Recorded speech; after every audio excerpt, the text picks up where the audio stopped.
It's Mick in Memphis. Charles in East Tennessee. Light it up. Kick back.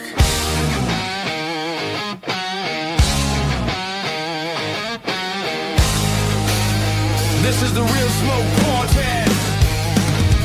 2 mics, 2 chairs, same sky, different air, long ash, slow burn. Every story takes a turn. Thursdays, 8 o'clock. Let the week just unlock. From the leaf to the glass, we're talking good times that last. This is real smoke, real smoke. Turn it up, let it roll. From Memphis down the river to the Knoxville hills, we know real people, real talk. Let the conversation flow. Every Thursday, light it, listen. Welcome to the Real Smoke Show.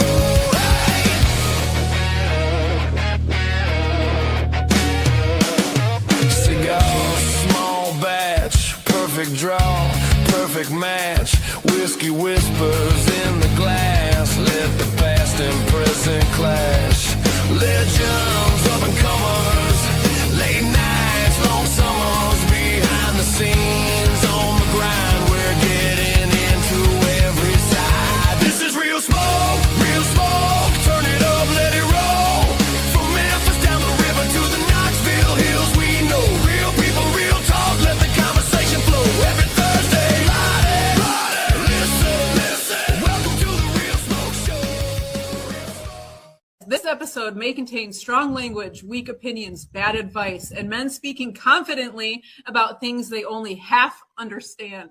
Statements made should not be considered factual, morally sound, especially if they are drinking. Viewer discretion is advised. Welcome to the Real Smoke Podcast with your hosts, Mick and Charles, the podcast that's all about real people, real cigars, and real smoke. Coming to you live from the Real Smoke Virtual Cigar Lounge, bringing you the best of cigars, whiskey, and all the good times in between. It's more than just a podcast, it's a community of cigar lovers. So grab your favorite smoke, pour a drink, and join us as we dive into all things cigars, whiskey, and just having a damn good time. This is the Real Smoke Podcast. What's up, everybody? Welcome to episode 72 of the Real Smoke Podcast. We are your hosts. That be Mick, I be Charles.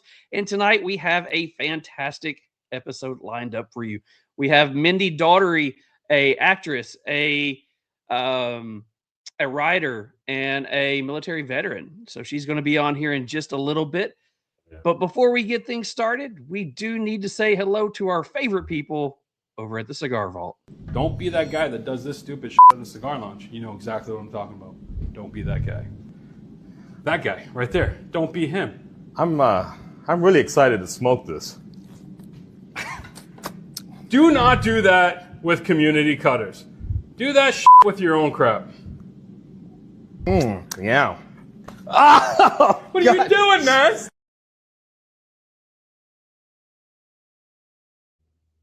Love it.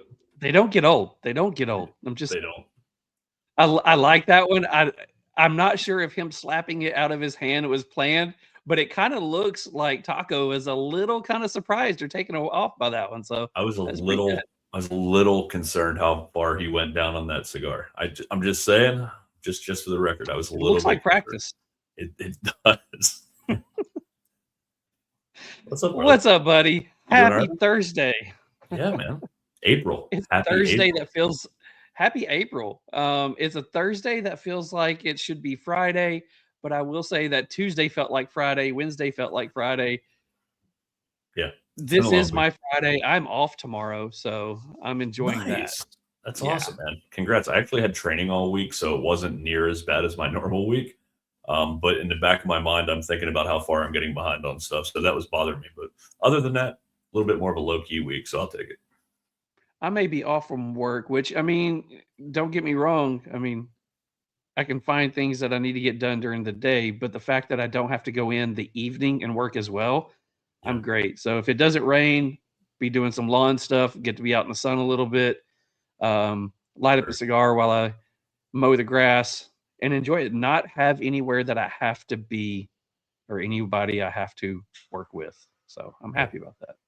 Love it, man. And then maybe when the wife gets home from her job, I get to come out here and have a cigar with her and hang out for a little bit and actually get to go inside at a normal time instead of 11 o'clock.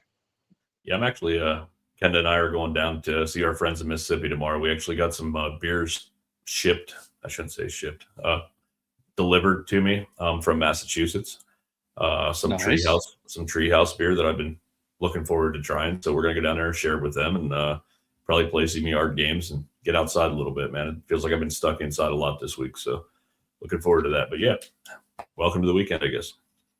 It's a brand new month. So we did have a fantastic women's domination month. And I guess we're kind of, like you've said for the last few weeks, we're kind of extending that just a little bit this week. So that'll be exciting. Normal stuff to go through tonight, but something exciting first. We talked about that we were hoping to hit 7K on Instagram. And what did I say? How many days was it? I forgot. Exact days, but yeah, it didn't take long. Yeah, in less than 6 weeks, we gained another 1,000. So I think we're at 13 months, 14 months, and we're back up to, as of right now, 7,157. So 7,157 followers on Instagram, and we're still creeping up. I mean, YouTube is low; it is 561, but with your all's help, we will get up there shortly. Again, the goal is by December. We would love to go 10K on IG, and we would love to go 1,000 on YouTube.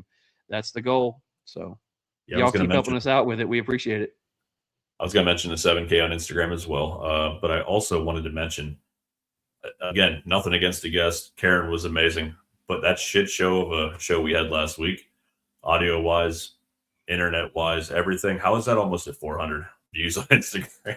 Or, sorry, on YouTube. Like, who's watching this? They must enjoy watching us have a bad night, is all I can come up with. Well, it was the sound was only bad until I figured out how to start controlling the sound. And if you listen to, I think there was only one, maybe two clips in our shorts that had some really rough sound. The rest of it, you know, I was able to figure out how to do it. And I hope I don't have another night like that. Yeah, that was a rough one, man. But we apparently recovered. It's probably like our 6th most watched show now, and it was not great. So thank you, everybody. Appreciate it. The guest was great. The technical side of it was horrible. It was rough. So before we get too deep into everything, I'm going to do so I had a request this week from it was weird because a couple different people reached out about this on Instagram. Mick's joke of the day. You ready for this? Uh-oh. Here we go. Mick's joke of the day. What is Whitney Houston's favorite type of coordination? What is Whitney Houston's favorite type of coordination? Yeah. I don't know. Hand-eye. Come on, man. That's great. So how do I get you off the screen? Let me see. All right, I'll be gone now. See you. Come on. That's a good one. All right. Joke of the day. There you go. Now we can move on to the rest of the show. I'm so glad we're here. In the comments, if you would like to, let him know how great of a joke that was. Either give him clapping hands or give him the thumbs down. I don't know. Do something. Have fun with this.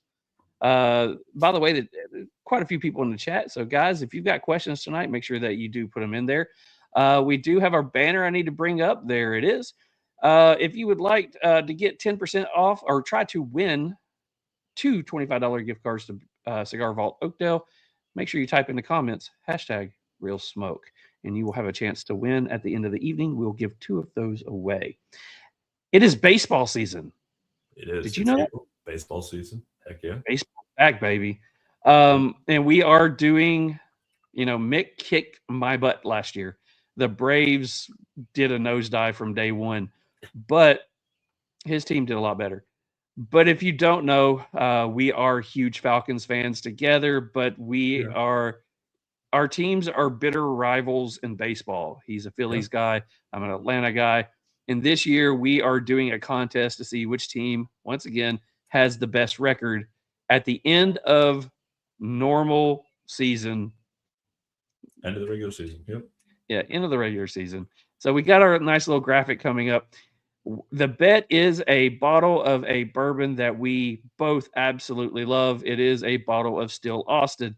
So we are calling this the Still Austin Baseball Challenge. You got Philly Mick over there in Atlanta, Charles right there.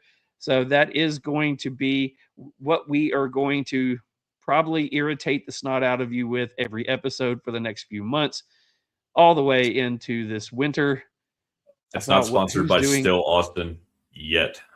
Just say it would be. Hey guys, yes. Go tag them in this. I will see if I can get a clip of this. Go tag them. See if they would at least like to say something. That would be awesome. But I will say this: currently, the Braves are 4 wins and 2 losses, and the Phillies are tied 3-3. So I know it's the first week of the season. Only 170 some games to go. Give me this. We're winning right now. Next week we won't be. I understand. We'll talk next week. But give me this one right here. We have a winning season going on right now. That's a lot more. The Phillies are not impressing me. Phillies aren't impressing me yet either, so it's not pretty. So it could be a really close battle for the bottom. It really could. Well, I mean, if you've ever been a Braves fan or watched Braves baseball, Braves never wake up until after the All-Star break. So yeah, we'll see. Just see how far they get put behind. We'll see. We do have a few things. We got merch. You want to talk about some merch? Yeah, sure. Let's talk about merch. Let's talk about merch. So on our Instagram page, I believe it's on our website and other places as well, but you can click on the Real Smoke merch. It's under our link tree. We have tons of different shirts, probably 40 different shirts. We have the Waffle House. I think Charles is wearing that tonight. We have Ed Skeen. We have our Patreon stuff. We have our Fueled by Caffeine, Nicotine, and Sarcasm. Call Me Poppy. I mean, there's so many of them, but just great shirts, and they're all reasonably priced. We really don't make much on them. We're just trying to get our name out there and hopefully see you guys wearing something cool like we are tonight. So if you're interested in it, check it out. Waffle House, baby. Great design.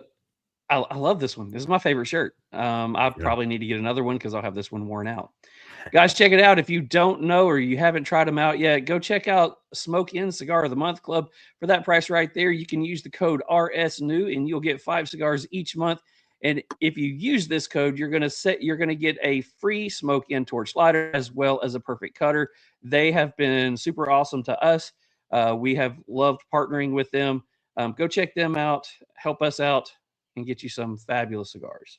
Okay. We do have a Patreon we want to tell you guys about. If you love us, go sign up with us. Yeah, so I keep trying to think of new ways to tell you guys all about this. And so here's what we're going to do. I thought of this. I didn't tell Charles this, but okay. So for right there for that price on your screen, 15% off a cigar vault. It's a great deal in itself. But everything else you see there, sticker pack, shout out and IG. So we keep talking about the Discord. That's going to be a big thing coming up. So for the next one, if you want to show the next one, Charles, and then I'll go into my little rant here. For that price, you can join the inner circle. Everything we already talked about, including the 15%, enter to win a quarterly prize pack, a 10 monthly Zoom herfs, talk with guests on the Zoom herfs. So my thought is we need to get this started, even though we only have like 4 or 5 people that are Patreons right now. So I'm going to put together the first quarterly prize pack. I'm going to put it out there and say, this is what we're giving away. And obviously one of those 4 or 5 people are going to win it, which is great because they've supported us pretty much since day one. And we got to put together our first Zoom. As soon as I get back from vacation, that's going to be my first order of business. So I'm going to put that together. We'll pick a Saturday that works for both of us. We'll have the first Zoom. We'll try to get a guest on. We'll figure that out. But I am going to do the first quarterly giveaway because these people have supported us. Even if it's the 4 of them, ride or die with us for the rest of the time, I'm cool with it. You know what I mean? We'll keep giving some stuff away, but I'm going to throw something together out of my humidor, get it ready. I've got one that I'm going to add to from my humidor. Okay. If we get 2 more people to sign up, I'm putting in an Opus. Okay. Yeah. Okay. If 2 more people sign up on any level, I'll put in an Opus for mine. So if you guys are an Opus person that enjoys those, sign up with us. Last little bit, it is a new month. As we have said, it is April. So if you are entering in to win any of the gift cards that we do, you are able to win. Nobody's out. Everybody's entered. So come join us and hang out. So are you ready? Sure. We need to talk about a cigar. We need to talk about a guest, and we need to get her on here. So first, before we do that one, let's talk about the cigar that we are smoking tonight, or we reviewed for tonight. But before we do that, let's say hi to Robert over at XIII Knives. Hey guys, this is Robert over at XIII Knives, and I'm visiting one of my, not that. Hey, this is Robert over at XIII Knives. I'm at my local B&M smoking a fine cigar. I want to show you some things over here in their display rack. Oh, look at there. There's some badass bulldog cutters right there. All made in the United States of America with 1095 high carbon steel. And I don't know if you noticed, there's a few other things over there that I do. Some cigar holders. Those are all pretty badass. They're all for sale. Hit me up if you want to buy something. Go to my website. Go to my socials. Thank you for supporting me. Thank you for supporting Real Smoke Podcast. Go to your local brick and mortar. Go buy a cigar. Enjoy. Smoke what you want. Enjoy it. Peace out. Thank you, Robert. And tonight's cigar is... Tonight's cigar is the Catelli Cigar Company Box Air Defender Toro. Wrapper, San Andreas, Mexico. Binder, undisclosed. Filler, Nicaraguan. It is a 52x6 box press, as we alluded to. Price is right there on the screen. And again, that's brought to you by XIII Knives. And as we said, our guest tonight is Mindy Dougherty. And before we bring her on, our guest tonight is brought to you by Destination Cigar Lounge. Step into the world of cigars like never before at Destination Cigar Lounge, home of the exclusive Allegory cigar brand. Whether you're kicking back at Governor's Crossing in Sevierville, Tennessee, or soaking up the rich aroma at Almost Havana in Hurricane, West Virginia, every visit is an adventure. From top-tiered cigars to expert recommendations and a laid-back atmosphere, it's the perfect place to relax, connect, and enjoy the craft. If you are looking for bold and unforgettable flavors, escape to the world of Allegory cigars. Kick back with the rich Mexican San Andres Dividend. Enjoy the smooth intrigue of the censored Sumatra, or fire up the bold and flavorful Escape Habano. For more information, you can follow them on Instagram at destination_cigars, or you can explore more by visiting them online at destinationcigarlounge.com, or take a journey to one of their 3 locations in West Virginia and Tennessee. No matter where your cigar journey takes you, every blend is an experience worth savoring. Where the road ends, the perfect smoke begins at Destination Cigar Lounge. And we're back, and it is time to bring on the guest of the evening. Tonight's guest is writer, actress, as well as an author, Miss Mindy Dougherty. Hi, how are you? It's Mindy Dougherty, and I am also a veteran, so everybody knows. I was in the Army, U.S. Army from 1995 to 1999.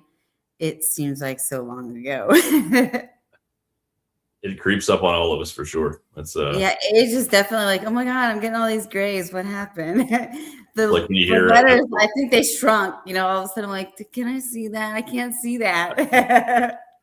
Yeah, it's like when they say a song was released like in the 90s or something. You're like, oh, that was only a few years ago. Shit, that was like 30 years ago. It's right. Crazy. Oh my gosh. Yeah. Or a song comes on and you're like, I remember that in like high school. And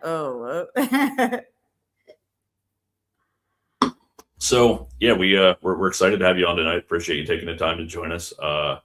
This was obviously we had talked about this earlier. Karina Owens kind of set this up for us, and we're excited to hear your story tonight and kind of get it out to our audience. We're excited to see where the story takes us tonight. But as Charles likes to say, we like to take it back a little bit. Charles. Great. All right. That is one of the things that we like to do. We like to get to know the person, but who they were growing up, because who we are growing up is who it helps build who we are today. So first, give us some insight into what it was like growing up. Where did you grow up? What was you like as a child? What kind of things were you into? So I'll be very honest. This is also why I wrote an autobiography. When I was young, I lived a very harsh lifestyle. My first stepdad, unfortunately, was extremely abusive and trying to kill us. So I grew up in an atmosphere that was very hard. You know, we must have moved at least every 2 weeks to every month for a long time. And then my brother was disgusting, and I'm an incest survivor as well. So he used to like beat me until like my legs, until I couldn't walk. And then he would do other things. And then unfortunately I was getting raped at 10 and my best friend had to watch. So when I say it's been a harsh life, my lifehood has been not as fun when I was young. So I thought that the best way to get away from control and the environment that I was placed in, that I couldn't escape, because my mom put me in a bunch of pageants. So I ended up like, I would want to be in the mud and in the trees and anywhere but where I was at. And she would want me to wear makeup, heels, a dress. And I was like, what is this mess? You know? And then I was basically parading around for people doing pageants because she wanted me to win money for college, which I guess in her mind, that was the best way to do it. To each their own, right? So I did win a bunch of pageants, and, you know, I wanted to get out of the modeling area. Like, it just wasn't my thing, you know? And so after I won Miss San Francisco Bay Teen USA, she had promised that we were done. Little did I know that wasn't going to be it, you know? So I went into the recruiter's office one day and I was like, hey, you were at our school and you told me to stop by, you know, I saw these uniforms, like, what is this all about? And so the recruiter's like, you know, you have to take this ASVAB test, see where you place, yada, yada. So that day I took the test and I was like, look, I want to be a doctor. Like, I want to go into trauma. So what would be the best field? And he's like, oh, you know, you could be a combat medic. And I was like, oh yeah, that sounds like fun. And then he told me all the things that I could potentially do. And he's like, you can study, go to the hospital and work, this, that, the other. That was a lie. So when they say your recruiter lies to you, it's mostly true. But I was a combat field medic, and I entered in 1995, right after graduation. And then I got out in 1999. So I was a combat field medic, was stationed in Germany first in a field atmosphere. So basically surrounded by a bunch of men. And at that time, there weren't as many women that there are now. And it wasn't as selective. I mean, I was basically around a bunch of grunts and cavalry guys. And so I was stationed in Germany. And one day we got the call that said that we were going to go to Bosnia. And we couldn't tell anybody. So we got on a train, went to Hungary, and Cigars, Hungary. And then the next day we took a convoy from Hungary to Tuzla West in Bosnia. And at the time there was nothing like set up for us. So we were taking like outside showers, and it was cold as, oh my God. I had never reached an atmosphere where like everything was cold, no matter how many layers. They're like, oh, just layer up. No, there was no layering up. You were cold, your bones were cold, everything was cold. And so unfortunately I had gotten a parasite while I was there because the Hungarians were cooking our food. So I ended up getting appendicitis and pancreatitis. The pancreatitis lasted 8 years.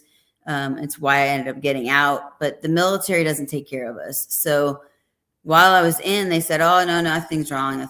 Well, a friend of mine's like, dude, you look horrible. And he's like, you want to go out for a little bit, or, you know, you want to hang out? And I was like, no, I think I'm good. I'm just going to go in my room.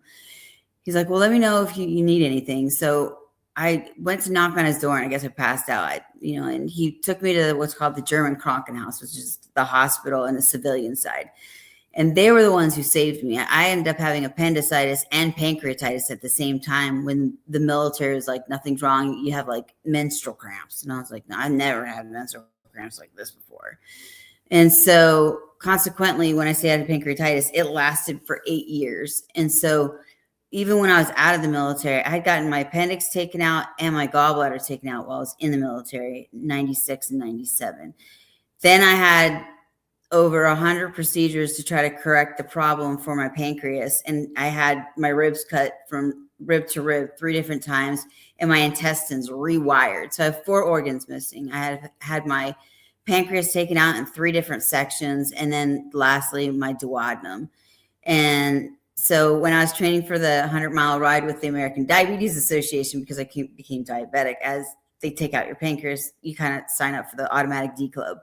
And so I was training for them, and my nickname was Half Pint because like I had half a gut. So it's been a fun ride. if you saw me, you would never know the difficulties that I've gone through. I put a smile on my face, and I really work on the positive parts. I represented over 20,000 soldiers when I was in the military. My last base was Colorado Springs, and there was a world-class athlete program as well as the Olympic Training Center that was just down from in Colorado Springs. So I ended up going to Washington, D.C. and represented over 27,000 soldiers to get things changed. So I've always kind of been that people's advocate, and it's kind of carried me through after writing these books and stuff like that. So I wrote both my autobiography, and then I wrote a children's book called, my adult book's called Resilient Warrior, and my children's book's called A Dragon's Voice. And let's go ahead and stop for just a second. Oh, sure. Yeah, for sure. Yeah, because you've literally like spring forwarded into like 17 different stories. So trying to stay on track with where we're at right now. So let's as Mick likes to make fun of me, let's cartwheel back about 17 cartwheels. Sure. One of the things that, you know, it's absolutely insane hearing about your childhood and all the things that went on with that. With all the crap that you were going through in your childhood, what kept you grounded? What were the things that you were able to do? Whether it was, you know, you had teachers in school that you could rely on, or was it sports, or what was it that you were able to do to kind of get your mind off the crap that you had to deal with at home? So I did many sports. I was into running. I did a lot of track and field. I did soccer. I did cross country. There's something called water polo, where basically you have a kind of like a soccer ball in your hand, and you're using it kind of like a soccer, but you're using it as your hand, and you're swimming and you throw it in the goal. I did that for a while. And then my very last year, I wanted to wrestle, you know, because the person I was dating was like, you can't do that. Like, they're not going to take you. So it was just a challenge. And I was like, what do you mean they're not going to take me? He's like, no, you can't do wrestling. And I was like, oh, I can't. So I went to the coach. I'm like, hey, there's a couple women I see that are on here. You know, can I try out? He's like, have you ever wrestled before? I'm like, no, but I'll try out anyways. And I made the team. So I was like, all right, this is cool. Well, let's do this for a little bit. You know, it's only everything we did was only like a season. So it was like, what could go wrong in a season? Yeah, it's awesome. Now, sports definitely, no matter how bad things are, it seems like it has a way of grounding you, and having that different structure, you know, whether it be through the sports or through a really good coach, you can actually get to young people. It seems like that's something that can actually keep you pushing forward. I was going to ask, so I know you said you went to the military, and it seemed to, the way you kind of presented it, seemed like it was maybe kind of an escape for you, a way out of what the life you were in at that point. But also, I guess on the backside of that, helping other people by being a medic in the Army had to also play a part in your vision of things moving forward. Tell us a little bit about that. So when I went in, I wanted to go to war, and the reason I wanted to go is that's like the best training that you can get as a trauma, you know, in the trauma field. So I was like, if I'm going to learn anything, let me learn it the hard way. That's like the only way that I know how to learn is like, give it to me hard, give it to me. You know, if it's not hard, then what's the use, right? That was when I was younger. Now I'm like, how about we don't make it so hard? That'd be great. But when I was younger, I wanted to make a difference. And so no matter what, I thought I was going to be a doctor. So, and I didn't know anything about physician assistants. Otherwise I would have gone that route. I just didn't know about it, you know? So they had said, when you become an EMT, the next step is you could become a nurse. And I was like, oh, I never thought about that. My aunt's a nurse, so, you know, maybe I could try that. And I know that, like, I just wanted to make a huge difference, and I wanted to get out of a controlling environment. Little did I know that the military is like so controlling. It went from like one control environment to the other. It was like one extreme to the very, very next extreme. But for me, I got to throw grenades. I got to shoot things. I got to blow things up at the time. And that was really fun for me. I love weapons. I loved shooting. And not that I wanted to be surrounded by hundreds of men, but I tended to always get along better with men than I did women. It's always kind of like followed me throughout my lifehood. So I was always comfortable hanging out with dudes versus women. It's kind of changed now that some things happened, and we'll explain that, after 2014.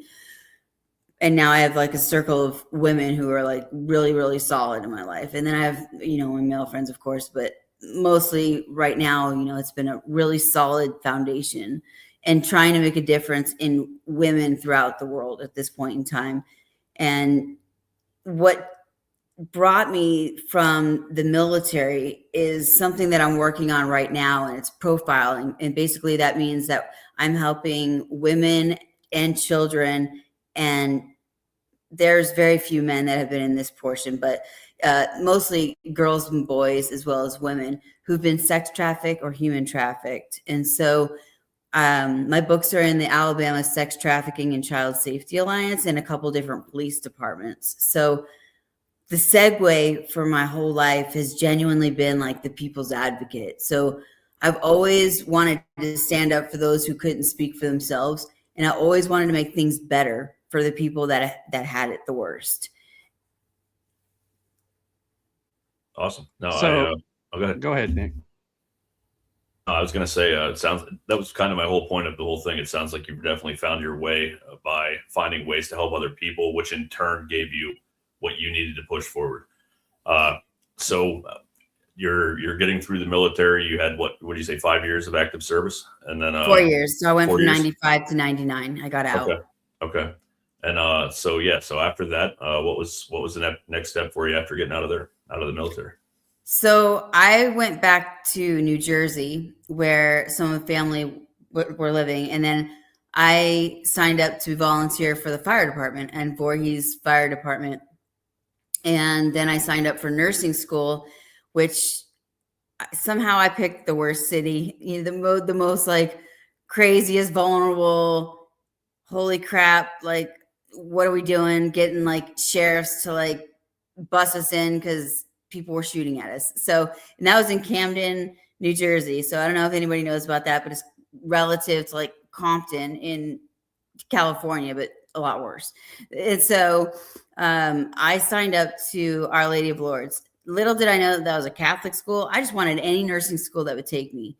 So I signed up for that and realized a year later, like, I can't do this. This is not my deal. Like, I grew up Southern Baptist with, holy crap, everything's against you and you're sinning no matter if you had bad thoughts. So I quit that. And after a year, because I was having severe pancreatitis. I mean, every time I'd go in to study or do anything, pancreatitis basically is swelling or inflammation of the pancreas to where you feel like some hot knife is stabbing you in the back, and then you're getting with a baseball bat in your back, and then you're like the Exorcist vomiting. So it is not fun. It's also known as the second worst painful disease in the world, and I have the most painful disease in the world called chronic regional pain syndrome. And I got that in 2014 after the events that happened there, and we'll talk about that later. But I've always wanted to provide help. So I knew that if I was a nurse, that would at least start me in the field. And if I ever wanted to become a doctor, I could always figure it out from there. I could start in as a nurse and then possibly work my way up and go to medical school if that's something that I wanted to do at some point. But having 8 years of pancreatitis, it took a toll. And I did end up going back to nursing school. I moved from New Jersey to Denver, Colorado. And in Denver, I started the community center, finished my nursing degree. So I got RN, an associate's degree. And they told me, if you want to work in any of the hospitals here, you have to get a bachelor's degree. So I was like, oh, fuck, are you serious? I got to go back to school? Like, why? So I had to go back to school for another 2 solid years and do research and all these other things, because the school that I went to is University of Colorado at Denver in health sciences. And they're very well known for like their research in medical sciences. And I got to work with the Barbara Davis Center because I ended up being diabetic after my pancreas was taken out. So my name and research studies ended up getting in some of the books that were there. So that was really, really cool. And then I signed up to do like 60 and 50 and 100-mile rides, which is on a bicycle. and I would train with them. And that was kind of my outlet. Like everything I've ever done was mostly either sport related or going to the gym or doing something active to get my mind off things. Because when you live the life that I have, there's so many trauma wounds that kind of build up that at some point, if you don't deal with it, that anger kind of builds up, and it's almost like either a tsunami or like I've been written in a psychiatrist's book, and this is what she basically named it. It's like a steam pot, you know, it keeps going. Then at some point it boils over and it explodes. Well, at that time I was pretty explosive, and I needed a lot of therapy after I got out, because there are things that I'd gone through. I just shoved them in a corner, and I thought, you know, if I kept busy, I wouldn't have to deal with it. So let's talk about those. You leave Jersey and you go into Colorado. What are you doing in Colorado? Are you working? Are you nursing? What are you doing there? And what were some of the things that you were going through that you said that made you that explosive, that, you know, that you were struggling with? What were those things? So I think my childhood really caught up with me. I was going to visit my father, and my father never really wanted me. So he would go, and he was a drug addict. So he would smoke weed and drink a lot of, you know, tequila and stuff like that. But he was also in the era of Vietnam. So him and his brother went to Vietnam. So they were super angry as well. So I had a Marine uncle and an Army father that was in Vietnam, and he watched his friend get blown up. So there was just all of this animosity and anger towards me, and they would he'd kick me out of the house and stuff like that. So there was never really much love going on in like as fathers. So when I see fathers being really good to their children, it like sends a spot in my heart where I'm like, oh, good, you're a good dad. Like they're still good in this world.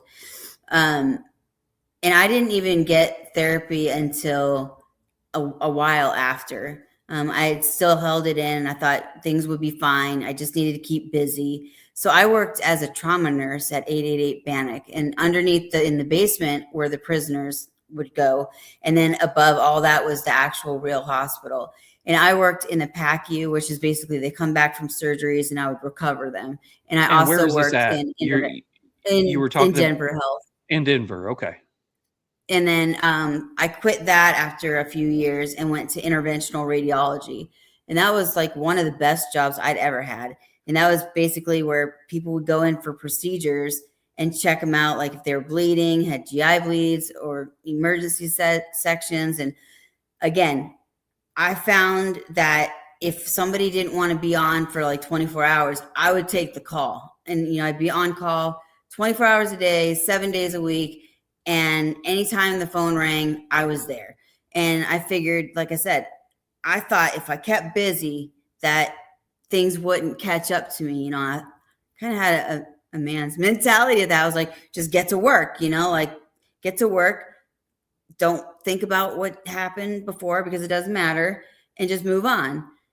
Well, eventually that kind of popped off, and it doesn't work that way. You know, things that eventually, if you don't deal with those things, they just build, you know, and little did I know it was going to be more explosive after the events of 2014, so I moved from Denver. I thought I fell in love with somebody, and they were moving to San Antonio, Texas, where I had been in training for my for AIT, basically, which is your advanced individual training, which is EMT training, basically.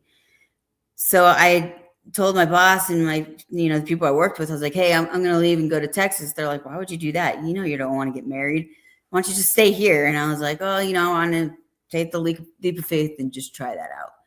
Little did I know that I was going to be, I bought a house, you know, and within the second month of doing that, I was pruning trees in the backyard, and I missed that very last step on the ladder. So I broke both ankles and had the tibia and fibula shattered.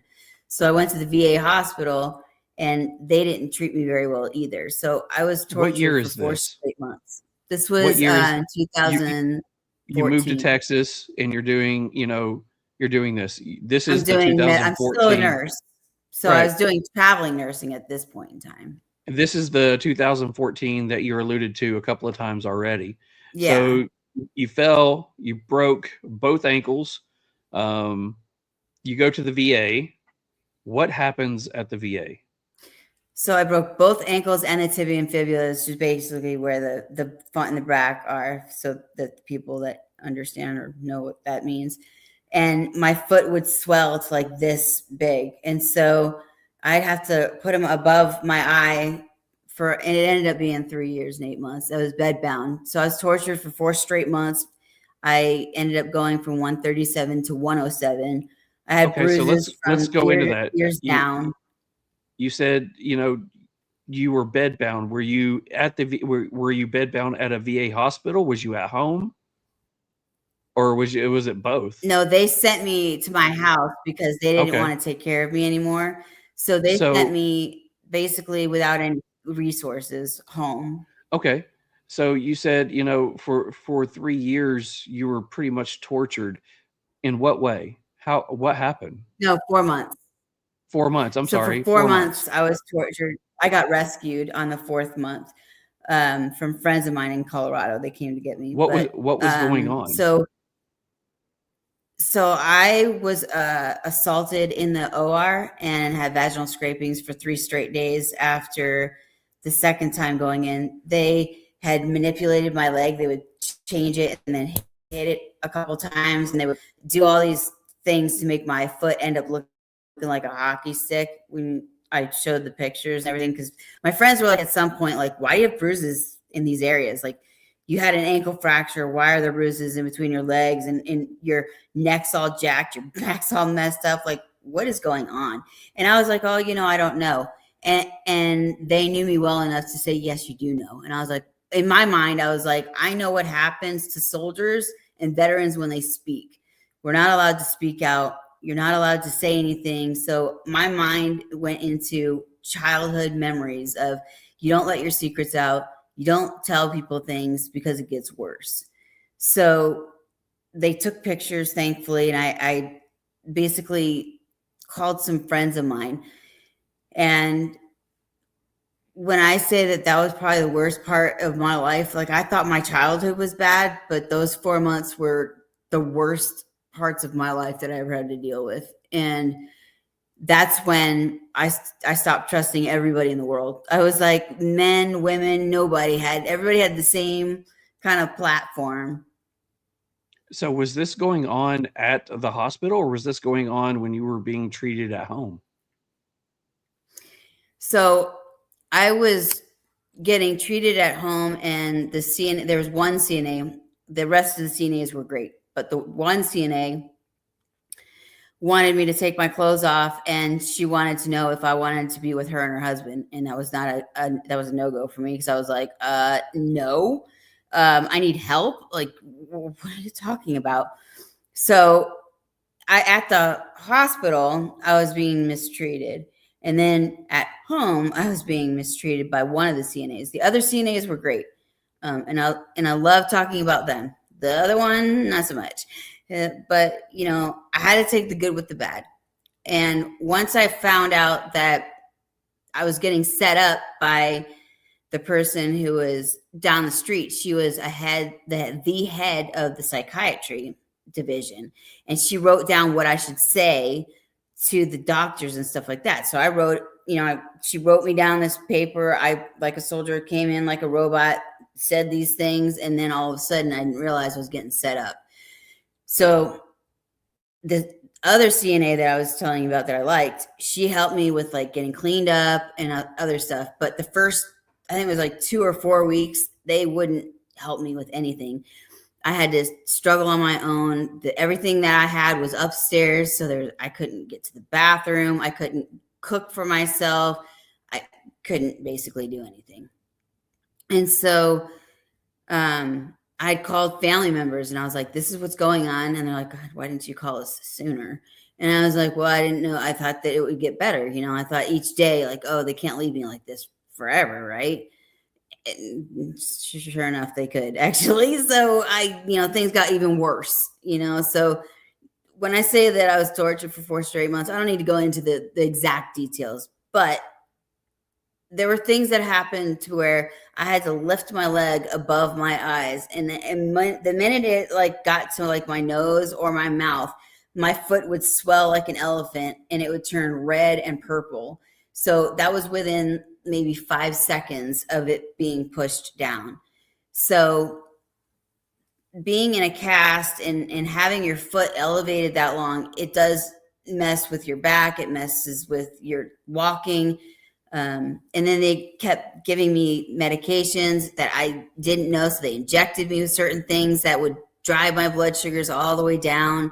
And then it would just sky high. And they would tell me that we're going to do a procedure and not to eat. So then I wasn't eating all day and I was still going low and high, which is really horrible for the brain.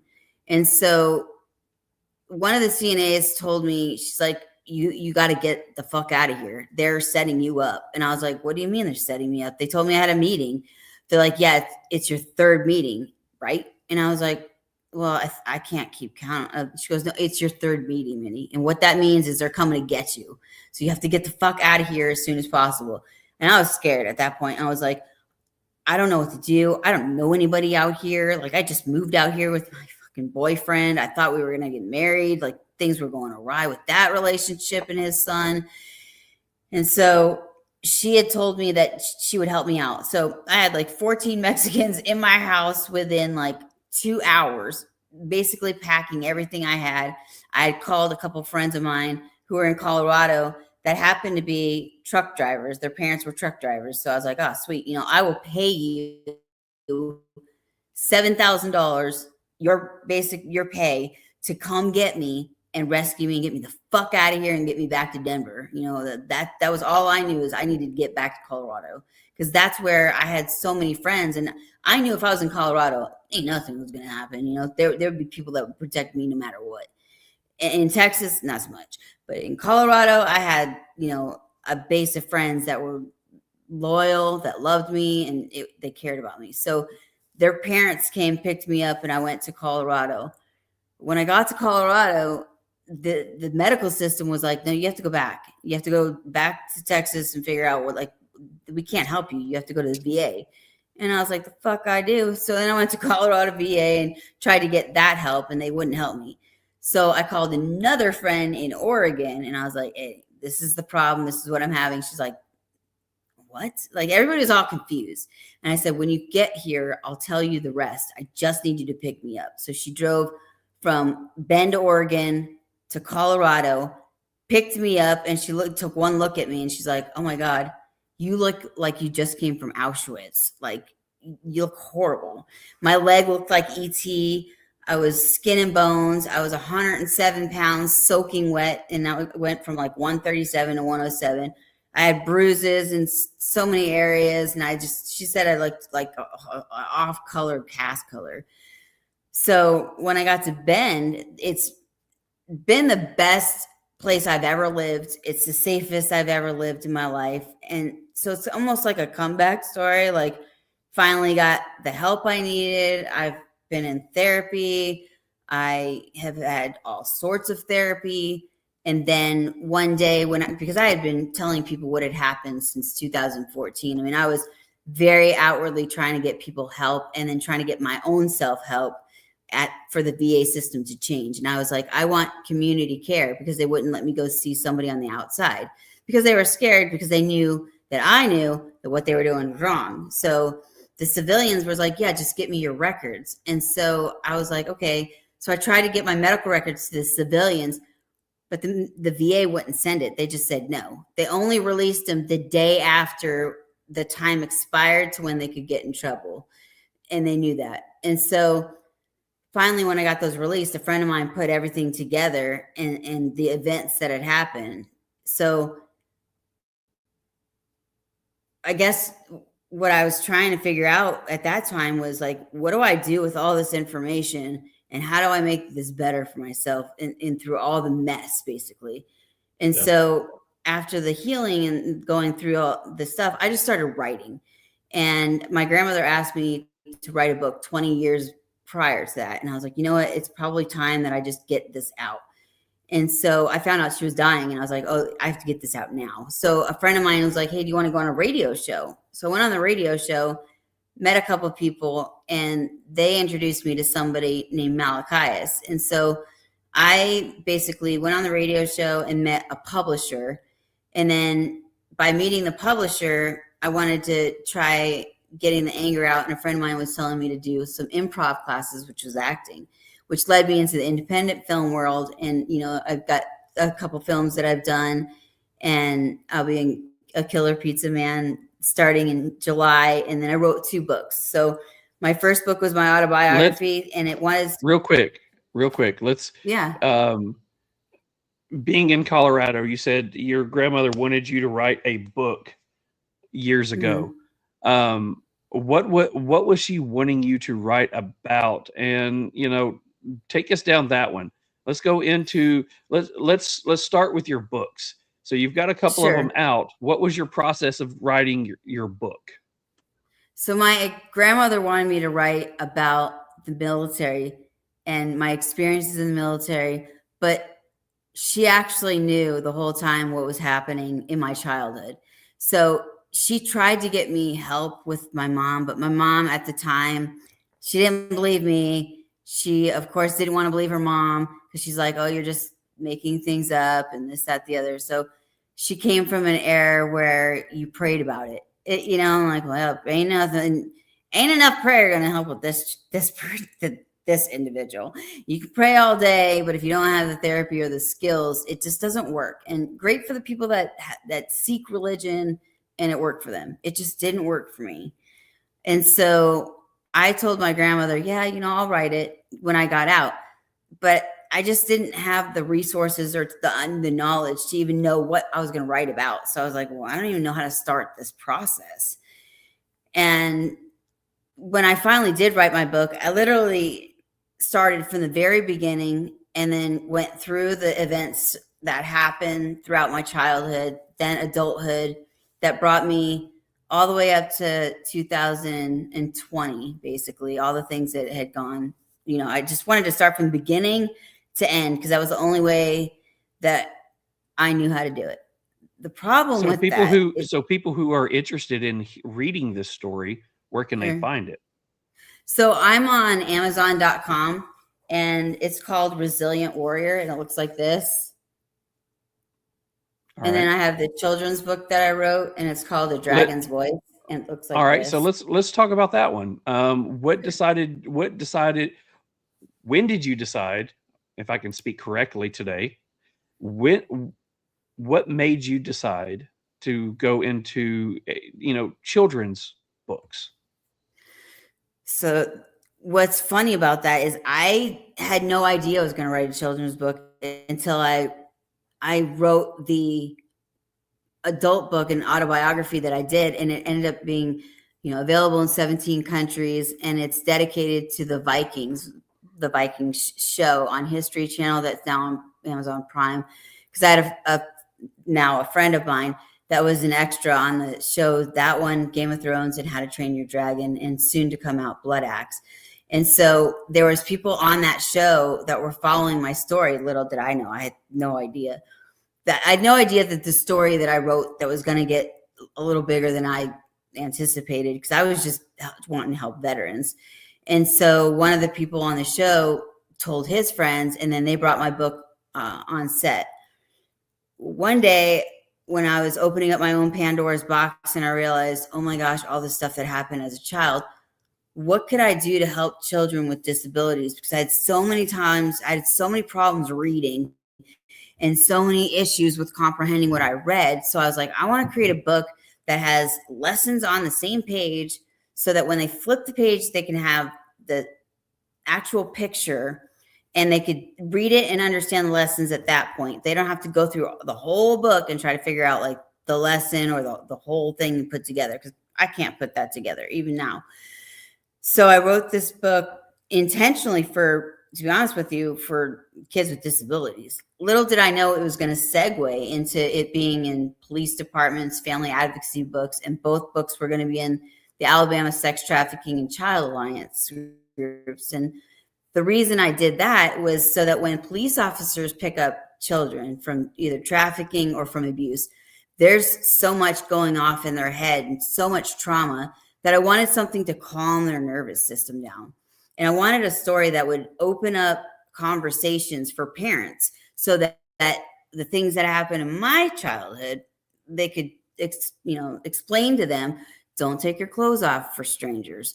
Don't do these certain things. Don't go off looking for puppies with strangers. Don't get some candy, and stuff like that. But most importantly is listen to your intuition. So the children's book that you have with you right now, some of the stuff in there is talking about those different things? No, so I make sure that I don't. That's Okay. the biggest So thing. I basically talk about don't steal, creating friends, and how to create a win-win situation. What I do has an effect on me and everybody else around me, and most importantly, to listen to your intuition. all right. So talking about the children's book, because we do have a lot of people that watch this and listen to this who are parents. So if they were interested in possibly buying this children's book, what would be some of the things that that's in that book that would make them go, hey, I think I need this? So it not only do the lessons kind of help the parents segue into like talking, it's a discussion with their kids that they can have, but throughout it's like a journey that they go on and trying to figure out like Jesse, the frog, and basically the main guy, Sebastian, who looks like this. My publisher is the one who actually put that together with my writing. And so they go on an adventure, and then throughout it has these lessons, and the lessons are in bold print. And like I said, don't steal in the lessons that we explained. But the very last one is to at least listen to your intuition. And that helps parents open up that conversation either at bedtime or, after bedtime or on car rides or, whenever they wanted to, really, to open up those conversations. And I basically teach the parents like, hey, if you know somebody that the child doesn't know, like run some scenarios and see if this is actually working. See if your kid will go off with a stranger or if they'll do the right thing, if you can. And so I also teach parents as well to make sure that you're listening to your child, because we as a whole, and I have heard this so many times because it happened to me, this is your auntie, or, this is your uncle, and so you're going to your uncle's house and this, that, the other, when they're not really blood related. They're just such good friends. Little did I know that those good friends could be just as dangerous as my brother, and I had those events happen to me too. So throughout my lifehood, I was like, I want to use something that happened to me. My best friend at the time when I was 4.5 was unfortunately stolen, kidnapped, and murdered. And she was going off to look for puppies. And so when I say these stories that I have, it's mostly my lifehood, taking my lifehood and creating these experiences so that people have lessons so that they can teach their children, like, don't do this. And I wanted somehow, some way to help. Oh, I'm sorry to cut you off there. I was going to say, it is pretty impressive that basically, like, a lot of the people that write children's books have children. But I can obviously see from your story and how you've told your story tonight that a lot of this is obviously stuff you wish would have been taught to you and or your parents, as coming up through, and that makes sense. It's a different perspective, but at the same time, I think it's an important perspective, because you're actually writing it from that side of the story. Right. I've been told so far with everybody that I've spoken to that it's never been done like that before, but I don't have children. I wanted children at the time. Then in 2014, after that, I didn't want anything. Actually, it's taken me a long time to kind of recover and even want relationships with anybody. And I'm working on that still. If somebody came along and I fell in love, great. But if it doesn't happen in my lifetime, it is what it is, at this point in time. But I did write the children's book to create lessons for people with children. And I really, like I said, I just wanted to make a difference with both adults and children. And since children are still being violated, trafficked, and sold, I wanted to make a difference with the law as well. So It's in police departments. It's in family advocacy groups in only 5 states. And I really want to, if somebody can help me get it into more police departments, that would be great. If they could help me with family advocacy groups, I'd really, really like that. And you were mentioning your following. I would love more people to follow me from all over the world on Facebook and Instagram. I put a little blurb in the little chat box. I don't know if you guys can see that. So I want to make a difference in all over the world. And I know that I do already, because there's people that have notified me and they've written their own books now. Like people, I've had somebody in Russia, somebody in Australia, in England, in the UK. So it's really spread all throughout the world. And I just want to keep doing that. And it's not the money, because I don't make, but I make $1.50 maybe on any of these books. So it's not about the money. I just want to make a difference, and I want to make the biggest difference I can before I die.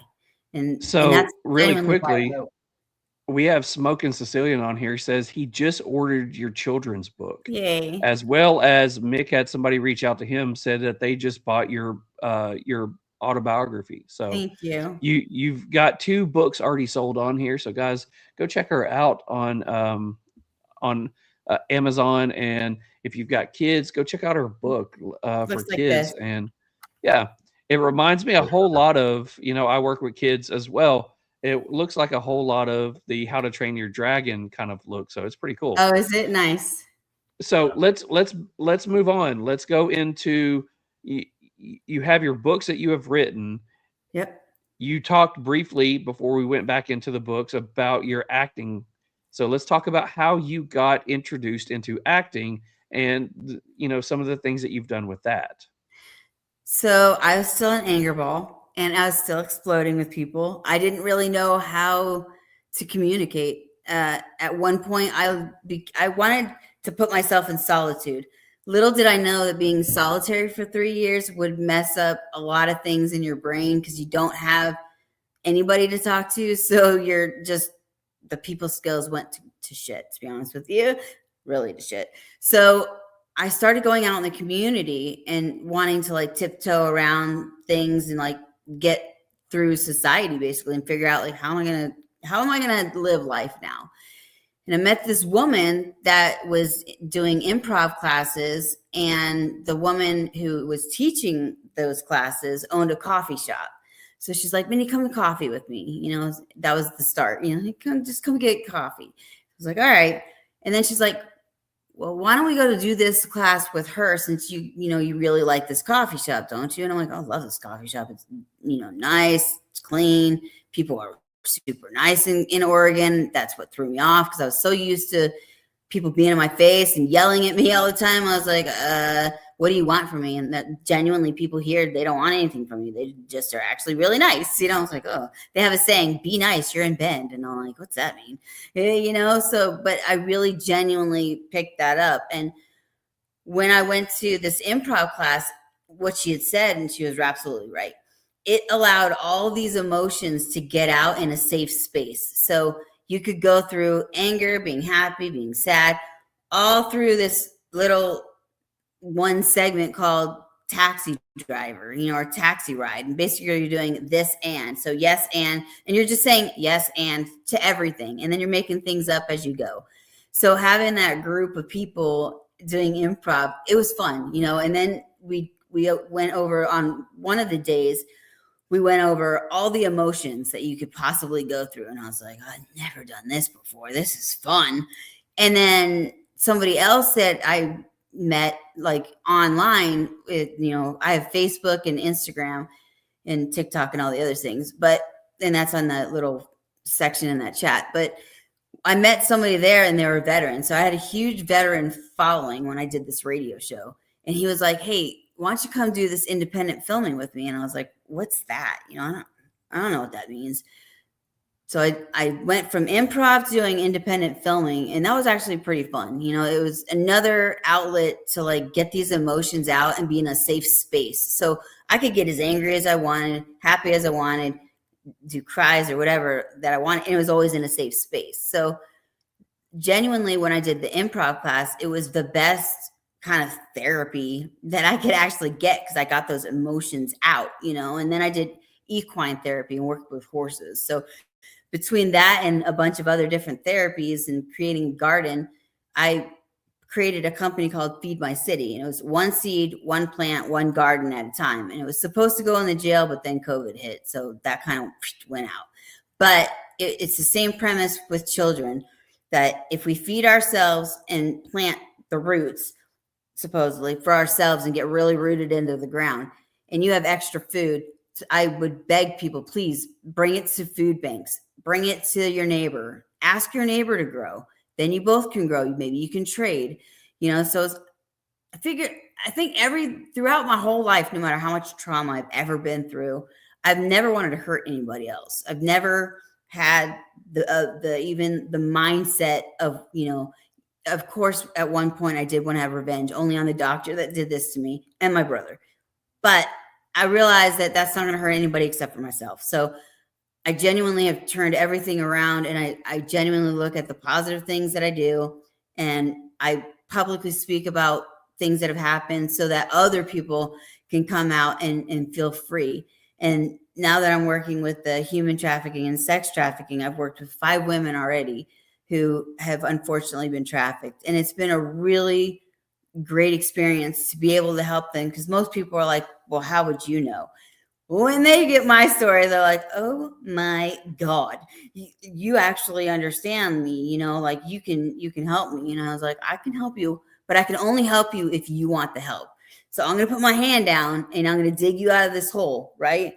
But if you don't reach up and grab my hand, you're not meeting me halfway. I might pull you all the way through once, but I can't keep doing that, because then my resources and my energy is going to drain. I got to help myself.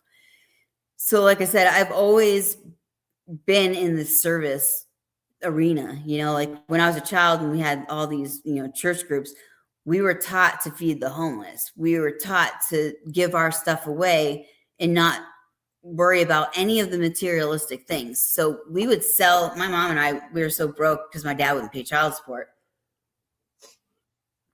So I was so used to selling everything and not having anything solid until I moved to Oregon. And I was like, this is the first time I've ever stayed anywhere longer than 6 months. They were like, oh, you're going to buy a house and you're going to move again. I'm like, no, I'm going to try to stay here. They're like, yeah, but we know you're going to move. So why are you unpacking?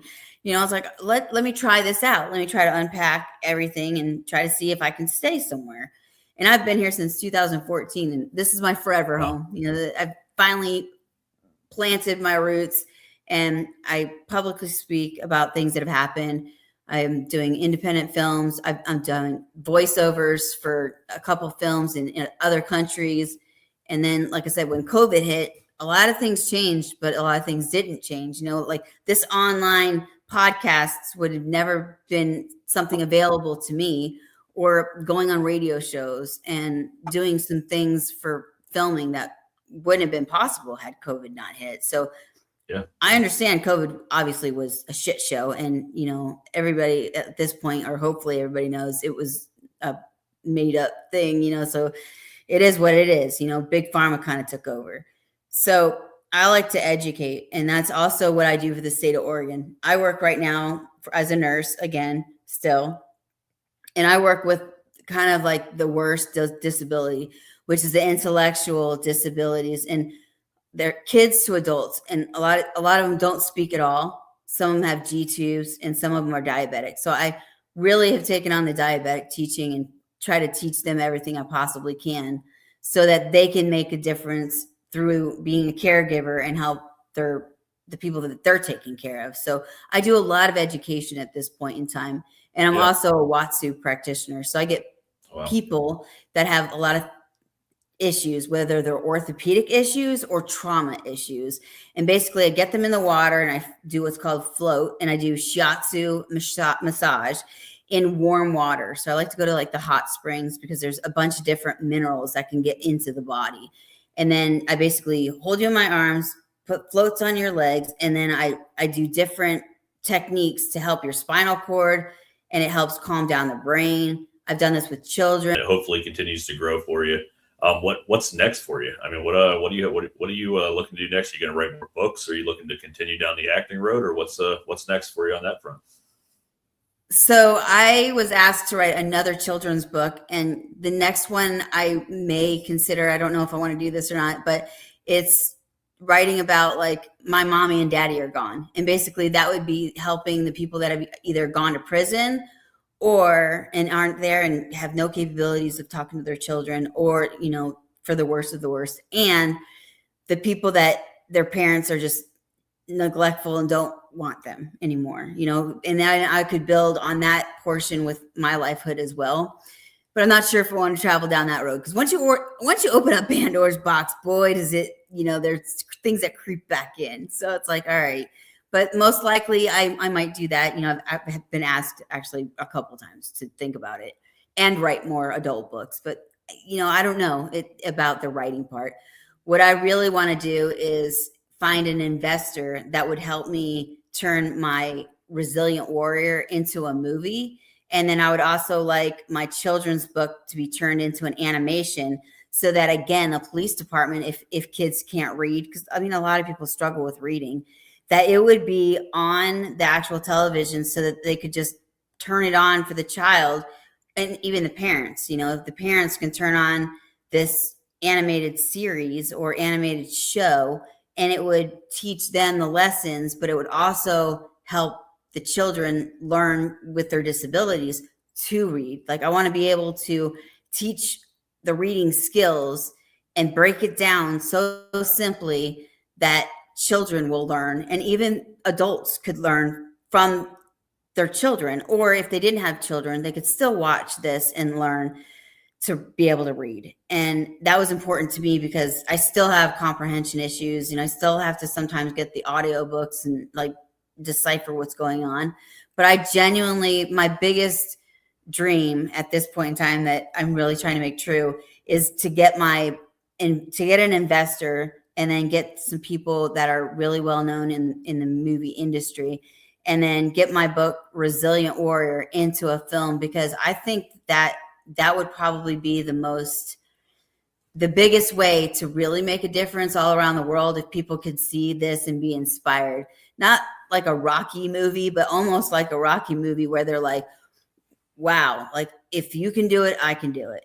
And it's absolutely true. I mean, I've had other people write their books now since I've written my book. People in Ireland, people in Russia, Australia, and England have reached out to me, and they're like, Mindy, I wrote my book only because I read your book, and like, if you went through all that and you could write your book, there's no reason why I can't write. I'm like, you can absolutely write. Everybody, I tell everybody, it's really cathartic to write. And, you know, find a journal, open it up, and just write from your head. You don't have to write anything specifically. It's just really doing a brain dump. And you want to do this, if you will, when you first wake up, and then right before you go to bed, if you can. And the reason I say that is, when you are about to go to bed, if you don't get rid of your day, it's going to trickle into your dreams at night. And so things come up at nighttime that you don't maybe want to deal with. So writing it out can be cathartic. And then when you wake up, there's dreams that have had, people are like, oh, I forgot my dreams. I forgot what I even dreamt about. So that kind of helps you have a segue. So either morning or night, or both, it's depending on how you want to write it. And I literally, because people are like, well, what do you write about? I literally write what's ever on my mind, and then it's just free flows, and don't check it, don't edit it. It's not for you to edit. It's not, don't go back and reread your stories if you don't need to. It's just literally a brain dump, and I've kept journals now for last couple of years, and I'm like, oh, you know what? Let me go back and just see what I went through. And I'm like, whoa. I wish I would have seen the relationship I was in, like, from these eyes, because, well, I would have gotten out a lot sooner. But, I didn't know it was abusive, because you don't know that you're in an abusive situation when you've been abused your whole life. You think that the man treating you that way is the only way, and when men would try to be nice to me, I was like, oh, no, I was more scared of men being nice to me than somebody beating me or somebody yelling at me and screaming. I knew it was like a known of what to do with those types of men. And I unfortunately didn't give anybody a chance if they were nice to me. And I realized now, like, I want the nice ones. I'm okay with that now. Whereas I wasn't before. And that's a thing I can teach both women and men, because men get assaulted as well. You know, my best friend was assaulted in the military, and he told me the things that had happened. And boy, was he an anger bomb when I wrote my book. And he was only angry because he didn't tell his story.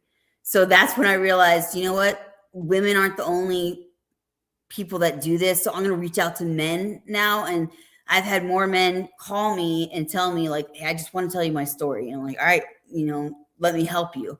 And again, I'll help anybody that wants help. If I have the time, I'm okay with that. You message me and I'll figure out like resources in your area. I want to help still.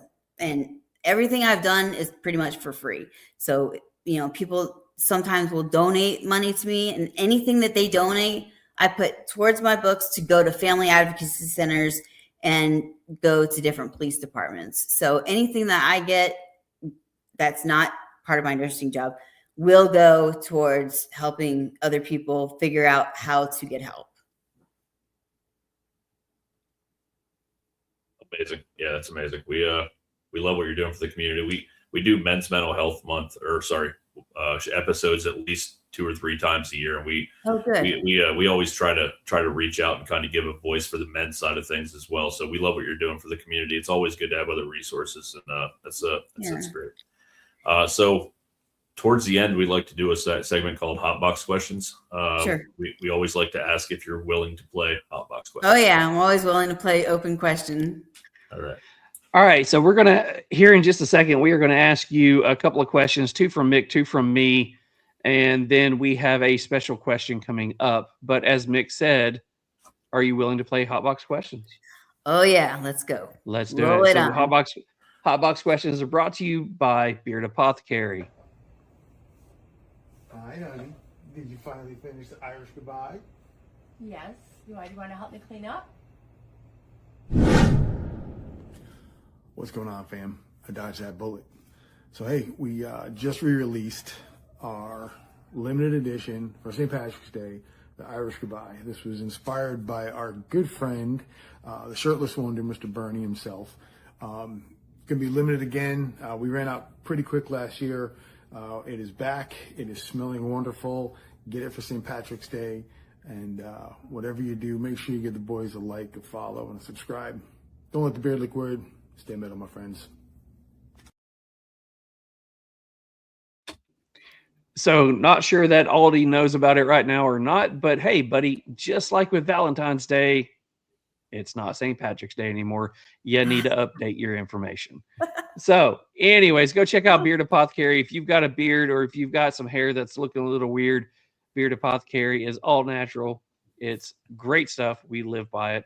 Mick, what is Hotbox question number 1? All right, well, we're pretty deep all night, so I'm going to start off pretty easy. Do you have a favorite musical band or artist?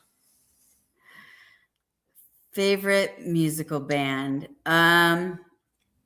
So I reach a bunch of different genres. So I tend to listen to pretty much like, I love Vikings songs right now still. So Wordrunner, and he was actually on the Vikings show. He has some of the songs were actually in that show. And I like to listen to Nordic music, to be honest with you. Just some of it lets me work out because it's like the drums are just really intense. And then sometimes you have these women that are just, their vocals, and men that just, their voices carry, and it's deep, and yeah, I can listen to the R&B and the radios and all that other stuff, but I like to row, and that helps me meditate and get my mind off things. I have a concept rower that the Olympics people use. And when I get on that, oh my gosh, if I turn on like Vikings music and, you hear the dum, dum, dum, and the drums, like, I don't know about you, but that makes me like roar inside. So yeah, Wordrunner. That works. So question number 2, out of all the things that you've gone through, whether it's been in your early childhood or going in through the military or past in the military and getting into your writing, as well as acting. What is the best piece of advice somebody along the way has given you?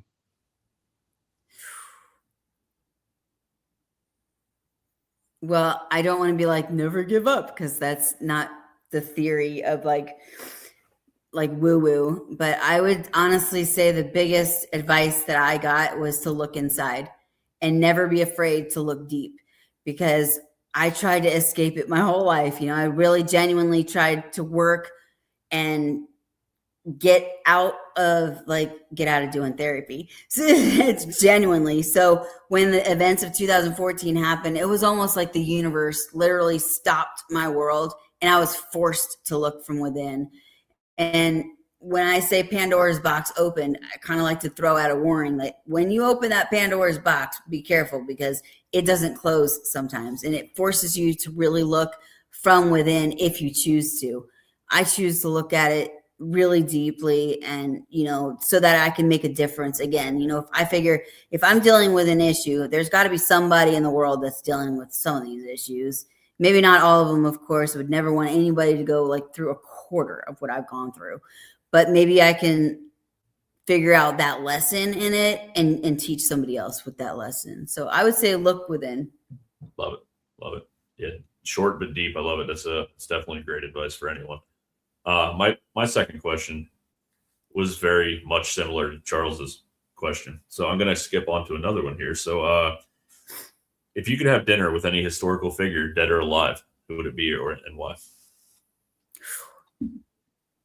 Ragnar Lothbrok from the Vikings and Lagertha, because their strength was what got me out of my bed. And I know it's just a TV show, as somebody would say, but the things that had happened between season 1 and the very end of the season, which a friend of mine is in literally every single season, it showed me that there is a different way of looking at things, that you don't have to be a Christian. You know, I ended up going towards Nordic thinking after 2014. I dumped all religion because I hated, like I said, I hated equally everything and everybody, you know. But when the Vikings show came on, I went to the ancestry.com and did my little swabs, you know, DNA test, and found out like, oh, these are my roots, you know, so let me learn about that. So I would want to have dinner with them, and I would want to hang out in the halls and find out like what really went on back in those days and what a shield maiden was really all about. And warriors. I want to meet warriors. That's awesome. So I have the honor of doing the last question. And this is going into, once again, everything from your childhood going into today. Sure. You talked about that there are men as well as women, or I could reverse that, women as well as men, that have gone through a lot of what you've gone through. But a lot of people don't talk about it. It doesn't matter if they're in the military or if they're just in civilian life. Right. So to the people who listen to this that have gone through something like that and they've kept Pandora's box closed, Sure. what is some of the advice that you could give to them about, one, being ready to open up that box, and two, finding someone to talk to? What is some advice you could give to them? So first, I would say that I'm always available. So you can literally message me, and I always answer the messages. There's not one time that I have not. So I've been inundated with messages. It's okay. Keep coming. The first thing I would say is it's not your fault. It's not ever your fault that things like this happen to good people, to not so good people. You know, people are like, oh, it's karma. I don't know about that. But I would say the shame that brings it on to people is the hardest thing to face, because number one, you think I'm all alone and nobody wants to hear this story. Like, who is going to want to hear that? I will hear it. I will help you. And then not only will I help you, I will find resources in your area. If there's none available, I'll find somebody and create that for you. because I have people that I'm working with that do online counseling. So I have resources. And once you break open the shame box and realize, okay, this really wasn't my fault. I couldn't have done anything different. Or even if I made the choice, say I made the choice to be in a bikini and there was a bunch of men and things happen, it's still not your fault. Or reverse it for the men, the women that abused you, the men that have abused you, because there's a lot of men that get abused by men. They just don't want to talk about it. And I can totally understand that. I also understand why men get angry with women that have not dealt with their issues. And so what I would say again is, let's work with that and let's open up the anger from it, because I can see anger from a mile away. It was all me. I didn't spew kindness for a long time. This is only in the last literally 4 or 5 years that I say that I've been nice. I've been nice before, but now I go out of my way to be a little nicer, and try to be one with the world maybe. But I think the biggest thing that people are silent because they're ashamed of what happened, and they genuinely don't want to talk about it, because when you go into talking about it, it's embarrassing. It's not something that anybody really wants to. It's not like a topic of conversation for dinner and having dessert. People aren't like, well, guess what I had for dinner? No. And I'm okay with that. That's why I genuinely open the books and I leave myself wide open so that I can be vulnerable enough so that people can see how vulnerable I am. This is just me, and I'm wide open and bare, And so if I could do anything but teach somebody to even open up just a little bit, or even start the conversation of this, that's where the healing starts. And people might not realize it, but if you just start with that one piece and admitting that this happened to you, just admit that this happened to you. That's the segue that can get you freer than you were. Because I've had people tell me that they've not told anybody in their whole world for over 45 years. They've just kept it in. Some have been 60s and 70s that have reached out to me, and they're like, I couldn't tell anybody. And I'm like, okay, you're never too old. You're never too old to even start this process, because who knows what your lifehood could be. Even at 75, you can make a difference to those that are older, in the older generation. Or I've had kids that have been less than 4 years old, and that's where it hurts my soul, and they can help people when they're with other kids, and they can be open and vulnerable too. So when I say the age gap has presented itself, I've got 1 and 2 year olds all the way up to about 80s. I think 86 was my oldest one at this point. But when it's the younger ones, boy, does it hurt me. It hurts my soul, because I don't have children, but I can't imagine being a parent and then finding out that this happened, because then the parents feel like, oh my God, I was in the wrong again. So the parents have shame, and then they blame themselves. So I think that would be the first thing I would hope that they would do, is reach out to somebody that you could trust, and open up the conversation if you can, or go to therapy if you can, or message me, message me anytime and I'll help you get through it, because I feel like, not that I'm the guru, but boy, have I been through almost every experience besides being murdered, that's pretty much it, so I mean, and honestly, when I talk about that, I don't mean to joke around, because I have been clinically dead. I've been in 3 comas, and I've been revived twice and then tubed 4 times. So when I say that my lifehood has been like every experience throughout, I can genuinely tell you that I could probably help many people with what my experiences have been going through. And when people ask me, what would you change? I wouldn't change a thing, because I wouldn't be as strong as I am today, nor would I be able to reach as many people as I can today if none of those things happened to me, or even some of those things wouldn't happen to me. So yeah, I'm an open book. So please contact me, follow me, get my books, share my books, and then help me get into more police departments and family advocacy groups so that I can help other people. And if you know an investor that wants to help me get this movie started, that would be my dream. That's some really good advice. So, I like what you said there. So, we do have a final question. And our final question is what we have started in the last few months, but it's called our Ask It Forward question. Nice. And what we do is we have a guest from the previous episode leave a message for the guest that we have on this week. And we'll ask you to do the same. And we've already talked to you about that one.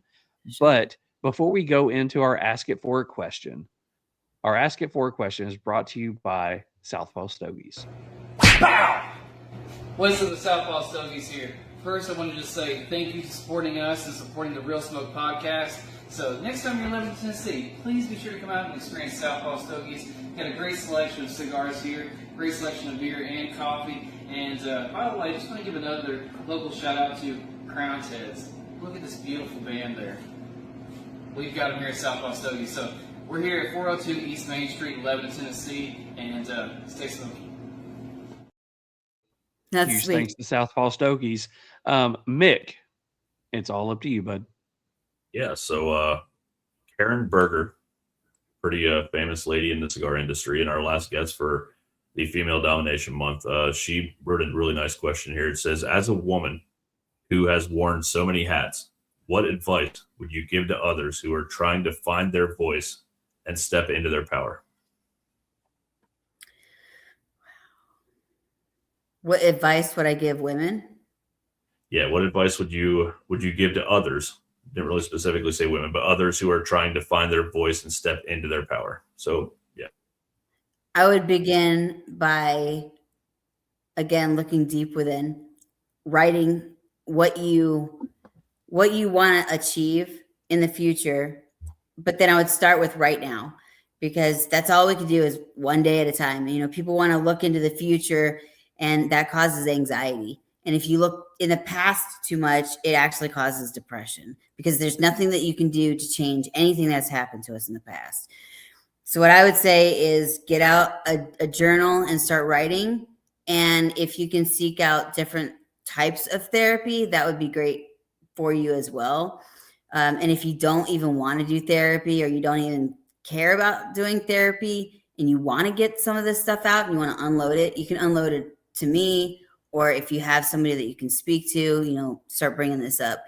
And then I would say, whatever your actual dream is, keep going towards that dream. If you decide that you want to completely change your occupation, that can happen at any point in time. So I would say to make sure that you live the dream that you really want, and get it out there. And don't be afraid to tell people your dream, because if nobody knows, nobody can help you.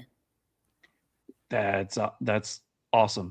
So this last question comes from somebody in the chat, and it's a great way to wrap up this interview. Josephus wants to know, how can we read your books? So before you go into that one, do us a favor. Let everybody know. You talked about how they can follow you, or that, asking them to follow you, asking them to watch you on social media.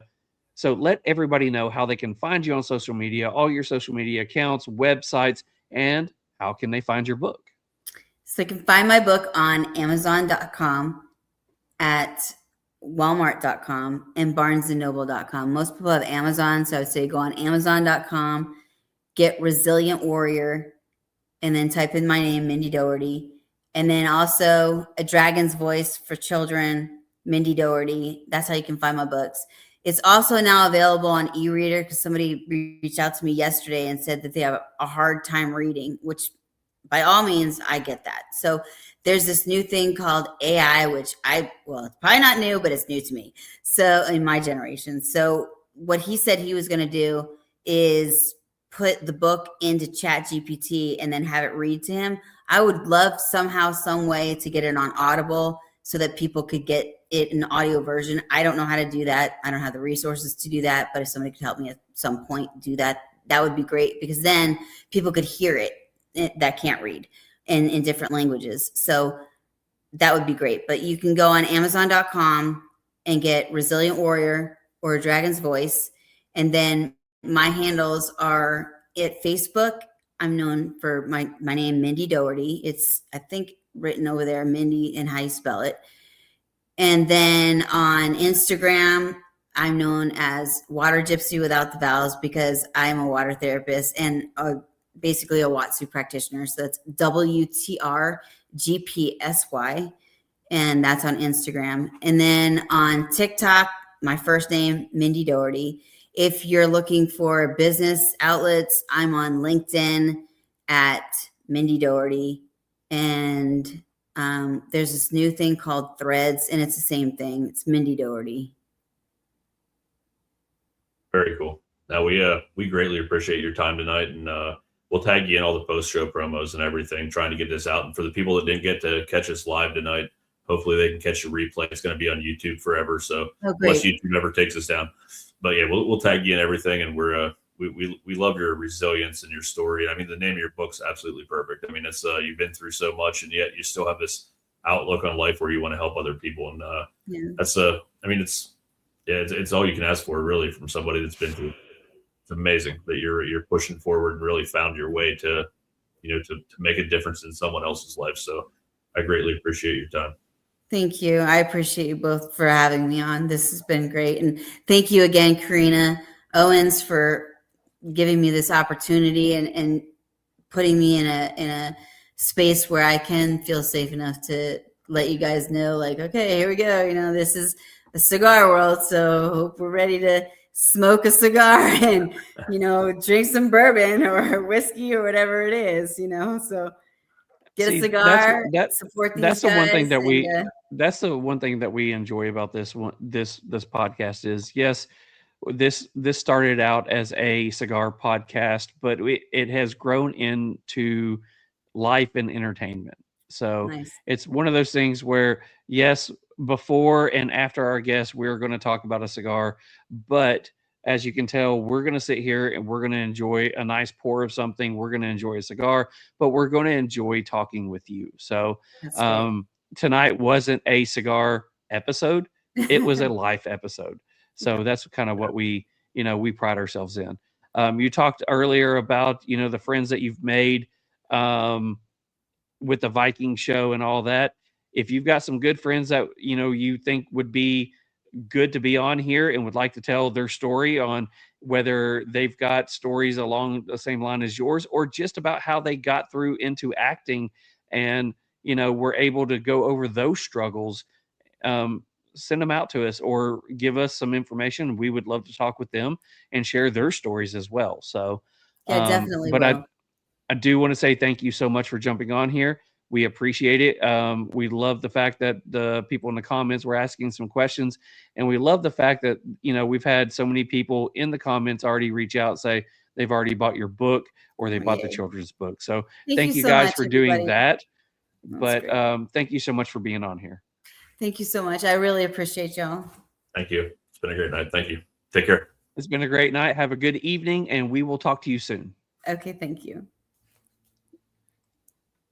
So, ladies and gentlemen, just like that, episode 72 is in the books. Another great episode, this time with the one and only Mindy Dougherty. So I love the fact that she came on here and was able to be able to tell her story, her struggles, but also tell how she overcame those struggles. Because one of the things, that we like to hear is how people are able to stand up and overcome those struggles as well as work through those struggles. So love the fact that she came on here. It was a great night. Two totally different things and two totally different guests, but there were moments in there with the resilience that reminded me of Jerry, because just different things that she said along the way of how she overcame it and she wasn't looking back. And the fact that she said she wouldn't change a thing that happened to her. It was the same thing with Jerry, and you're like, holy fuck, how does somebody not want to change what happened to them? But they realize that's what made them who they are, is how I took it. So amazing. 100%. It like you said, two completely different stories.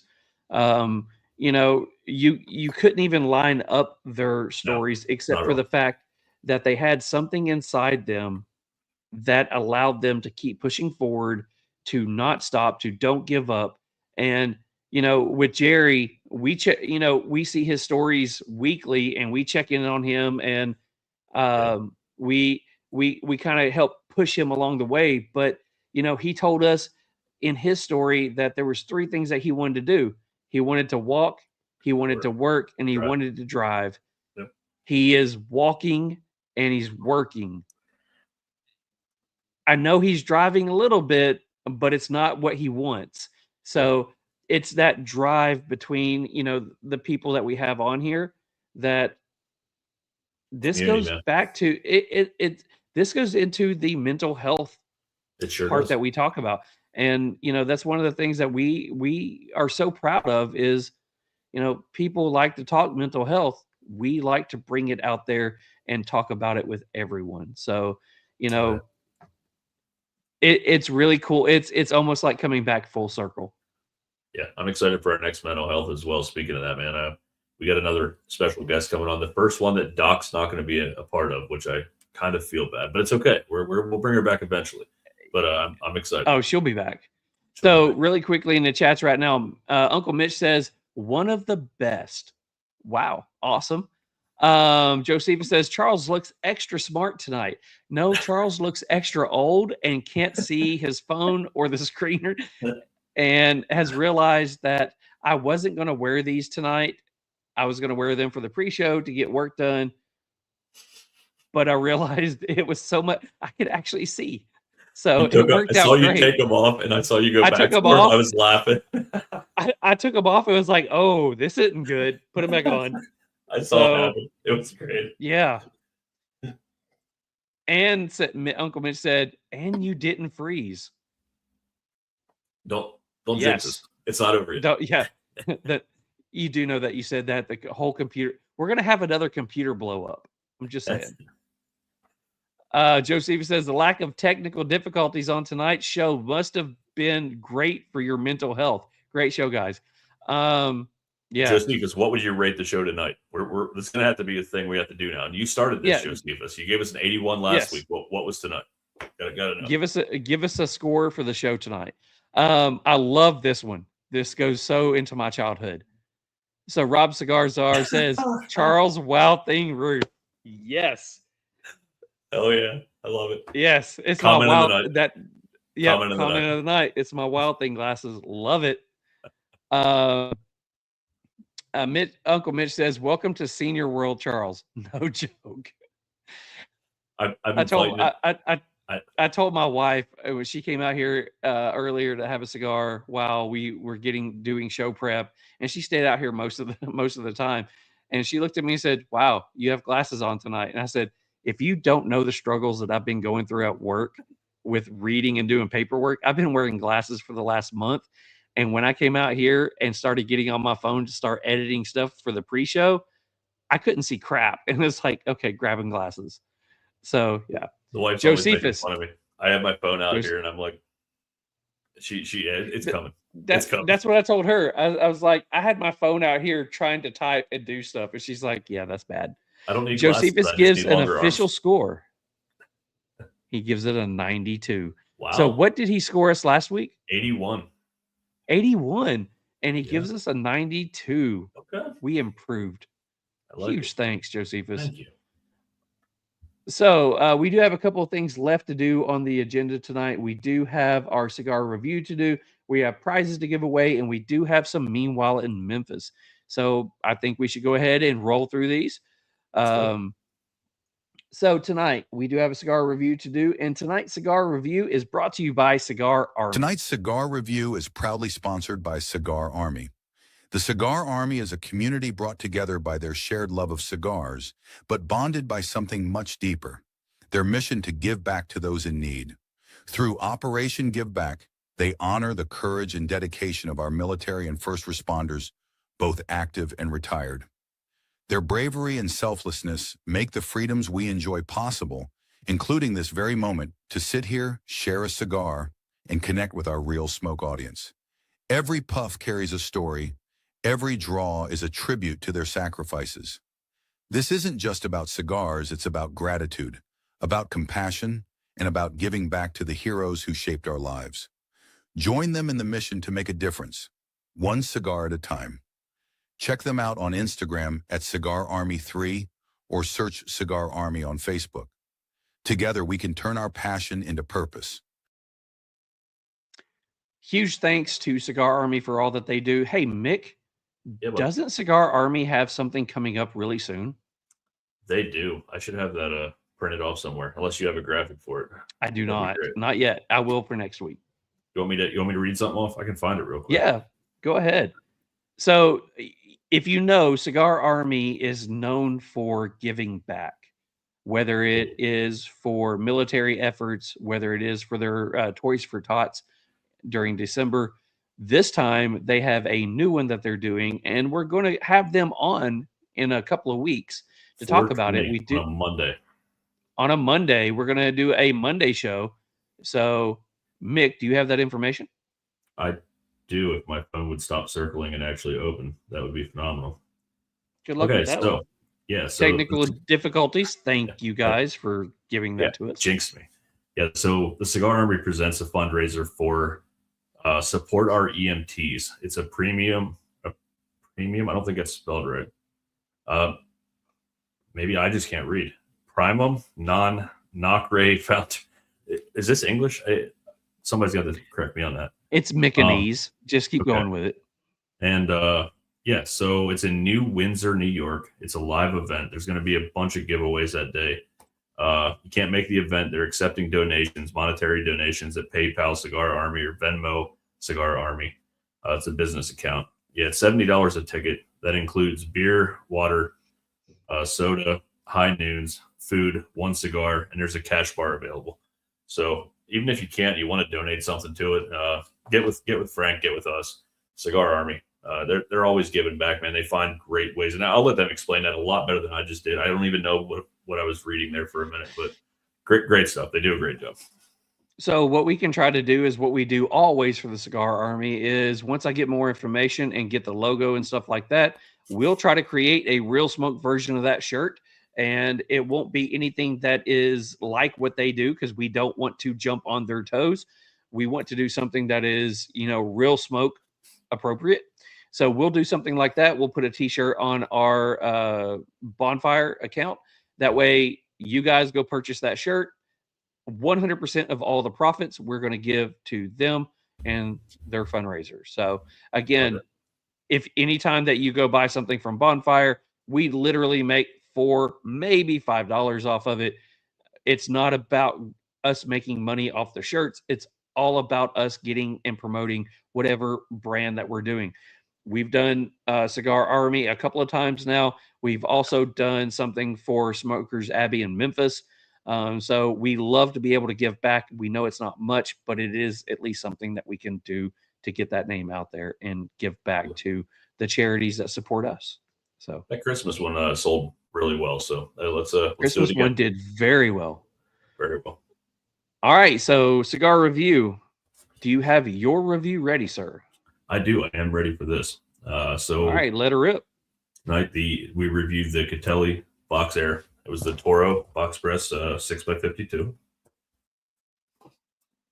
So I have a couple notes here first. It did start off super strong and it kind of faded about halfway through with the flavor profile. But overall, I did enjoy the cigar. So aroma from the body was faint chocolate and light hay and barnyard. Aroma from the foot was cocoa, natural tobacco sweetness. It was like a semi-closed foot, so I didn't get a whole lot off the draw. I got a little bit of chocolate, and so when I used to brew beer, we'd use like a 2-row malt for the grains, and that's the smell, that's the taste I got off the cold draw, was that 2-row malt. It just straight up reminded me of that. First third notes, espresso with oat milk, cocoa powder, light leather, a raisin sweetness, and oak. Retro was light black pepper and sweet, kind of reminded me of caramel sweetness. Definitely dried my mouth out more than a lot of cigars. I was finding myself taking a sip of water almost after every one, after every puff, but it was like the flavors on the first third. Second, third notes, it was a dry earthiness. It was still that dark roast coffee with cream, cocoa powder, baking spices, primarily nutmeg, and it was still oaky. Retro was light black pepper, dried fruit sweetness. It was still somewhat dry. The final third didn't change a whole lot. It just got a little bit more bland, if that's a word for it. Like the first 2/3, I thought really hit hard. The second or the third just kind of died off a little bit. It was charred oak, dry leather. There's a mineral saltiness, dark chocolate notes, and coffee notes here and there. Retro was still black pepper, and there was a graininess, kind of the charred notes. So kind of that graininess from the cold draw kind of carried through to the end. Pretty light experience. I gave it a 17 out of 20. Flavor enjoyment, 13 out of 15. Construction characteristics, 27 out of 30. Smoke production and final thoughts, 30 out of 35. I would definitely add it to my rotation. Final score was an 87. 87. All right. So let's go into mine real quick. Aroma off the body, I got sweet tobacco and fig Newton. Aroma off the foot, sweet tobacco, a slight dark fruit, and chocolate. Taste off the cold draw, plum, fig Newton. In the first third on the light, a woody note, black pepper, slight or black coffee, slight pepper. Into the first third on the palate, notes are chocolate coffee with a slight fruity note at the end. The retro is chocolate coffee with lots of cream. I know I talked to you about it when we were in the HERF, that it reminded me of, a good Cuban coffee that was 50% coffee, 50% cream. You could definitely taste the coffee, but there was that underlining sweet cream note that stood out a lot. I got a slight black pepper. Draw is great. Smoke is thick and chewy. Finish is long and leaves you with a sweet, salty / mineral note. Burn went crazy for a bit, and burn needed to be fixed a couple of times, but after it was corrected, it burned great. Ash held through the third, but messy. Strength is about a medium plus maybe. Into the second on the palate, dry cocoa powder, excuse me, coffee, dry woody notes. On the retro, dry dark chocolate, coffee, bready, and a sweet cedar. So you talked about, you had a lot of the beer notes. I was pulling a lot of that bready note that you were talking about as well as it had that chocolate powder, but it was very dry. And I remember, when I finally got to the final third, the guy asked me what I drink, and I was like, a little bit of water here and there. By the end of the second third, I was drinking water heavily, very dry. Got a lot of sweet cedar. The draw is great. Smoke is thick but dry. Finish is still sweet, salty, and slightly dry. The burn is great. No issues. Ash holds but messy. Strength maybe a medium plus. In the final third, notes on the palate are coffee, earth, and oak. Usually if I get that oak taste, it's that tannin taste. It's that dry taste. Again, it got more dry throughout the cigar. The retro is coffee, bitter dark chocolate, slight bready. Draw is good. Smoke is good, but still dry. Finish is long. Burn is good with no problems at all. Ash is still messy. Strength maybe a medium plus. Maybe. So into the scoring. Pre-light experience gave a 17 out of 20. Flavor enjoyment gave a 13 out of 15. First third, I gave it a 5. Second third, I gave it a 4. The final, roughly the same. Smoking, construction, and characteristics. Construction, 8 out of 10.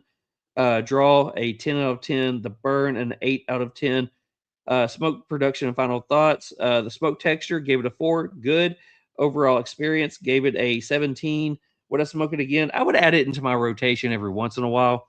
My final score is an 85 out of 100. So if you take Mick's score, my score, and we average those out, Mick said 87. I said 85. Real Smoke Podcast gives the Catelli Cigar Company Box Air Defender Toro an 86 out of 100. So great job, Catelli. Upper 86, nothing to sneeze at. It means it's a good cigar. We would definitely bring these into our rotation. We would enjoy them. Yeah, I'm a sucker for a good box press. I'll definitely be enjoying those again in the future. It's it's crazy that our notes were that close and we never talk about them really till the show. Like that, like it was a consistent cigar. It's obviously made really well. So congratulations. Yeah. It's a good score. I was about to say, and I had to stop myself. Huge thanks to Catelli for giving us these. They didn't give us these cigars. No, we purchased these cigars. So these were purchased by us. So there was no favoritism of any kind. So huge thanks to Catelli for making the cigars that we got to enjoy. Absolutely. Keep up the great work. I will say, absolutely love the box and the logo. Female with the fighter, and this is, we had a female on tonight, the female fighter, Mindy talking about fighting through everything. Absolutely loved it. It kind of lined up. It did. We didn't do it for that. I thought of that too with the box. Yeah, we didn't do it much justice, but it's cool that lined up. But yeah, no, I like what Catelli's doing. We're definitely going to have them on the show at some point in the future. I know they have a bunch of different lines out. They're busy, man. It's a husband and wife, and they're just constantly busy. I've talked to them a few times about getting a date lined up, but they are on the road 24/7 running their shop. Yeah. Like they're busy. So we'll eventually have that one. So if you check out the box, you can barely see it, but it is a female figure over there with some boxing gloves on, and she looks like she's about to mess somebody up. So really cool box. Let's go ahead, and we do have prizes to give away.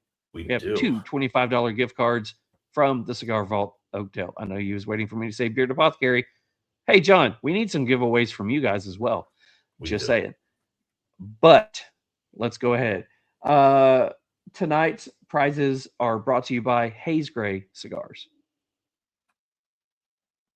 If I can find it, I would play it. Savor every moment with Haze Gray Cigar. Each blend is crafted for bold flavor, veteran-inspired character, and premium construction. From smooth and approachable to rich and complex in flavor, Haze Gray delivers a cigar for every palate. Now available our new release, Irmãos do Mar. Order Haze Gray Cigars online at Fat Boys Cigars and from Wolfpack Cigar Club and the Cigar Vault Oakdale. Visit our website for a list of nationwide retail lounges and to grab some cool Haze Gray merch to rep our brand. As always, we've got your sticks. Huge thanks to Haze Gray Cigars. Everything that you guys do for us, we absolutely appreciate it. And you do have some killer sticks. Mick, it is a brand new month. Everybody is involved.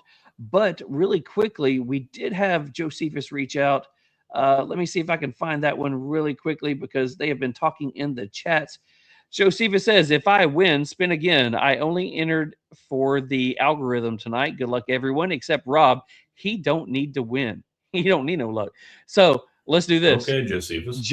Let's let Josephus be the knife in the back of Rob tonight. So if Josephus wins and then Rob is the next one, we skip Rob. He has to give it away. He has to give it away. Let's do it. Josephus, we got your back on this one, bud. Let's go. All right. So, Mick, go ahead and give the information, the whole, if you're here, blah, blah, blah. Go ahead and give all that one while I get everything set up. Man, it's always easier at the beginning of the month, so it's pretty easy. Since nobody's won this month, everybody is eligible tonight. So to beat the algorithm, we are going to do, let's say 3 and 4 tonight.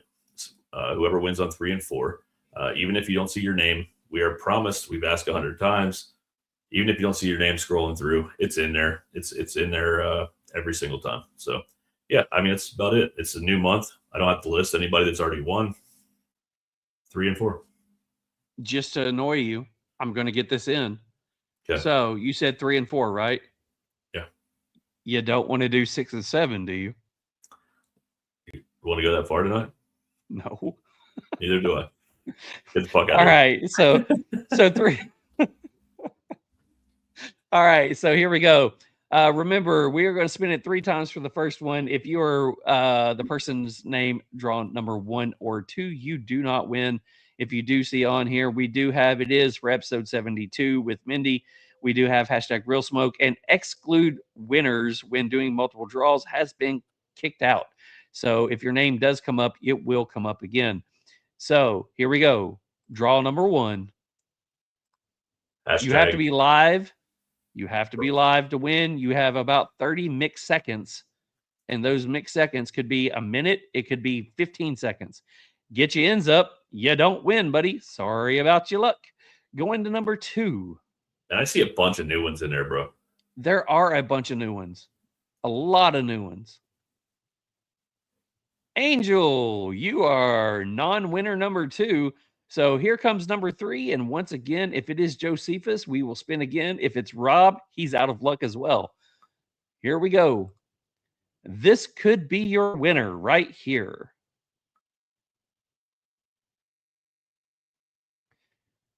Get your ends up is our winner. All right. So, Mick, do you have 30 mixed seconds ready? 28, 29. So really quickly, Couture 25 says those glasses are making him woozy. A little bit. That's a new name, man. I love it. Hey, where do you tune in from tonight? Good. Yeah, where are you watching from? 25. Couture 25. Get you ends up says he is here, but does Get you ends up want to spin again? He says no. I guarantee. Congrats, Get you ends up. So there we go. That is your first winner right there. So you said 5 for the next one, correct? I said 4, I thought, but I could okay. Let's go 4. I can't remember. Yeah, I'm pretty sure I said 4. So non-winner number 1, Angel or Mitch, Uncle Mitch. Sorry about your luck, bud. Non-winner number 2 is going to be. There's a lot of new names. Goodness. I know. Dave. Oh man, Dave. Dave's probably in bed by now. Love Dave, but he's probably in bed. Dave, you're the non-winner number 2. Let's go non-winner number 3.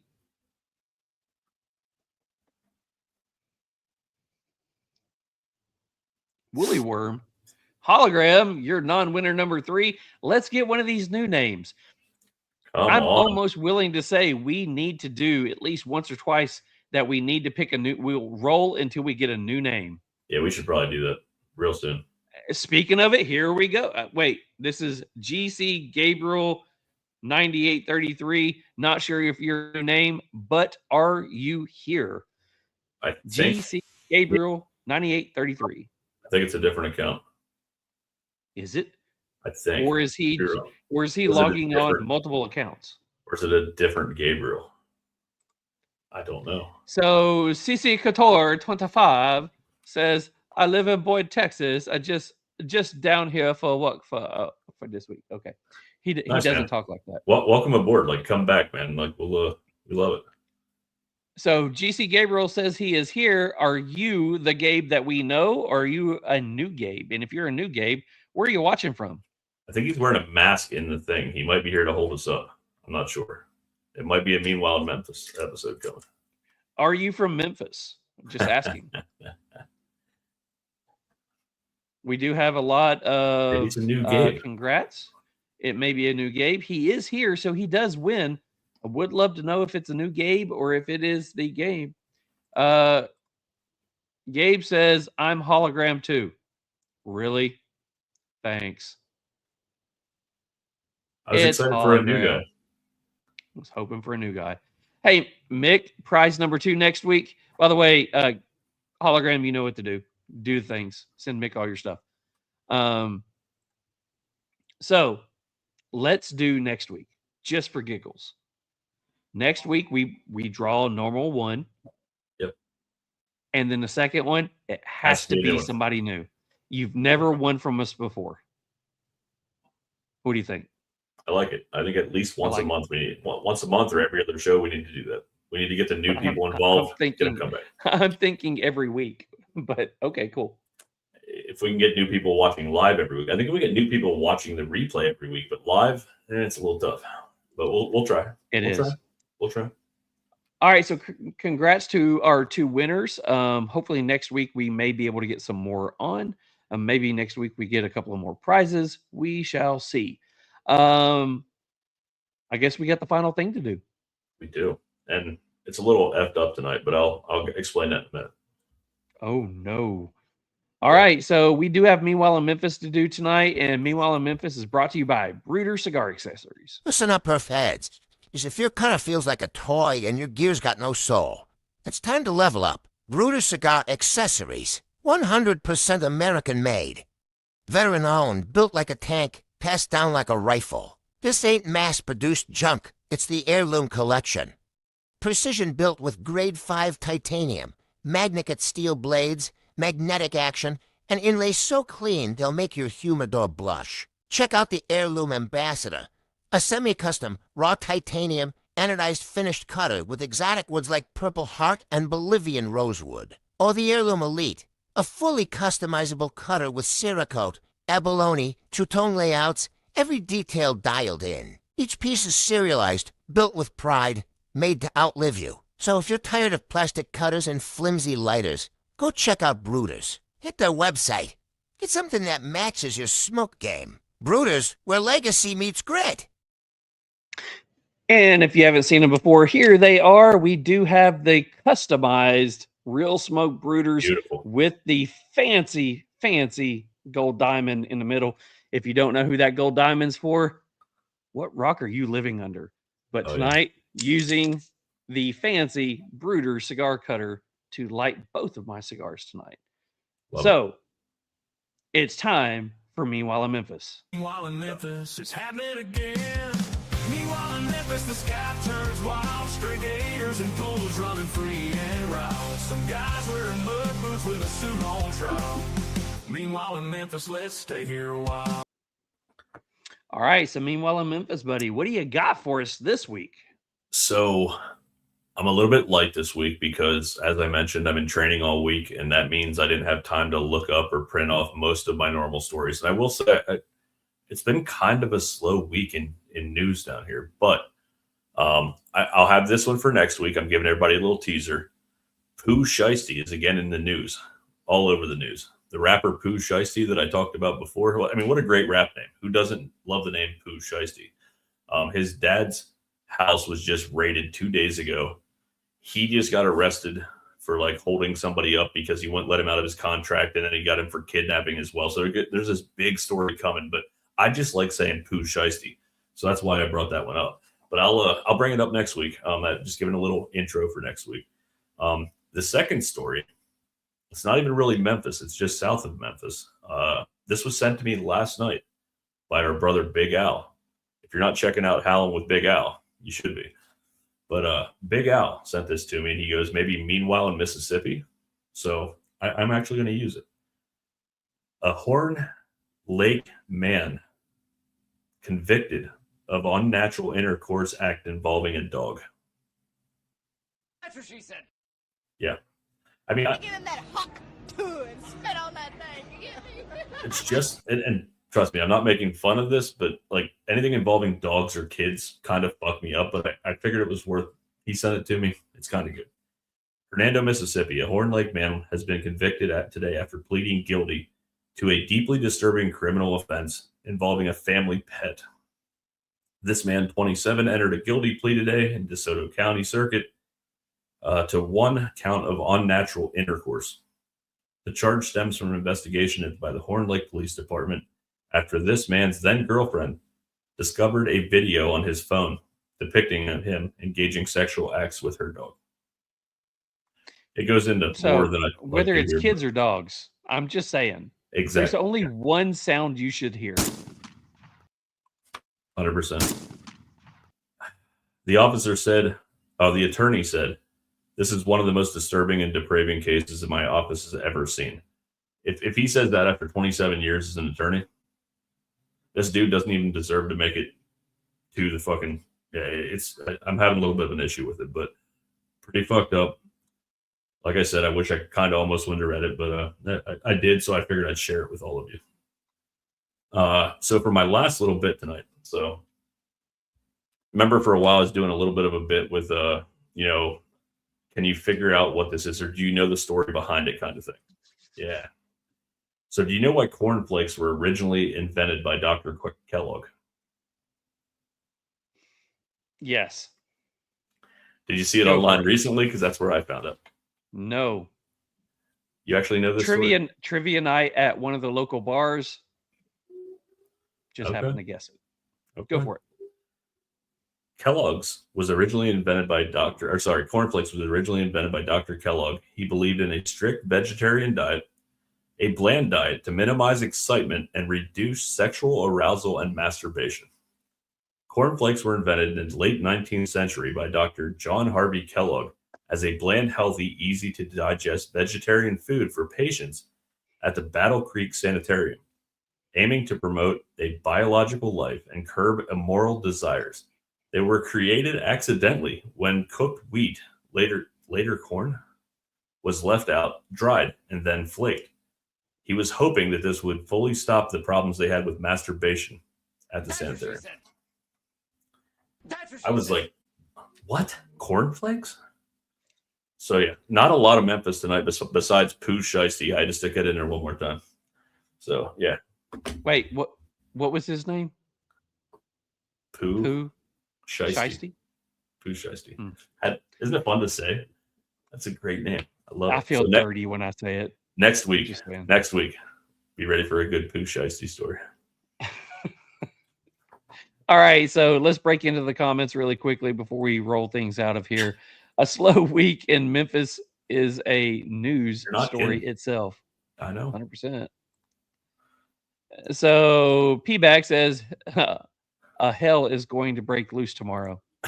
Probably. Why would you say that? I'm not sure what we said for us to say, why would you say that? But I don't know. We said it because we said it. Got a lot of laughy faces, got a lot of congratulations and all that wonderful stuff. So just a little story there. P-Back is the one you called Alpaca last week. And Alpaca. I now have about 10 people calling him Alpaca at work. It's the greatest thing. He's so annoyed. So it's great. What Alpaca, put that in the comments. What do you say about spitting or something? Something funny that he said he thought you'd have a ball with because Alpaca spit on you. Yeah. I need a favor. All right. I need a picture of Alpaca so I can cartoon his face and put his head on an alpaca body. And that will be our next sticker is the alpaca. I got you. I mean, he is the Patreon. He's been a loyal subscriber. Yeah. So yeah, he said something about spitting on it and Haktua and the camel spitting, Haktua spitting. Yeah, no, we're done. All right. Alpaca, go away. No, not really go away, but go away. All right. So huge thanks to everybody tonight. Mindy was on here. Absolute gem of a person. Loved her on here. Loved listening to her story. You can't title a book better about her life than what she has. Resilient Warrior. 100%. Guys, if you want to go to Amazon, type in her name, we put it in the chat in the comments. Go check out her autobiography as well as her children's book. Next week. Is it next week?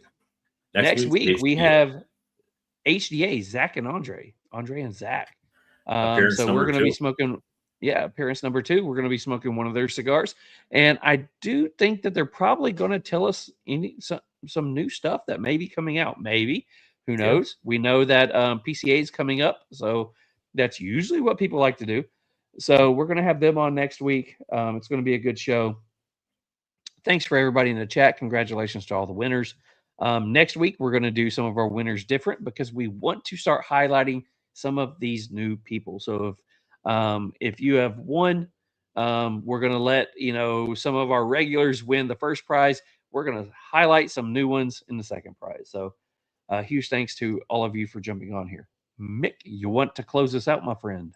Yeah, I love what we're doing with the prizes. I was just going to say too that we love all of you that have supported us since day one, but we make the rules, so fuck it, we're going to change them again, and we're going to do some new people. We need to.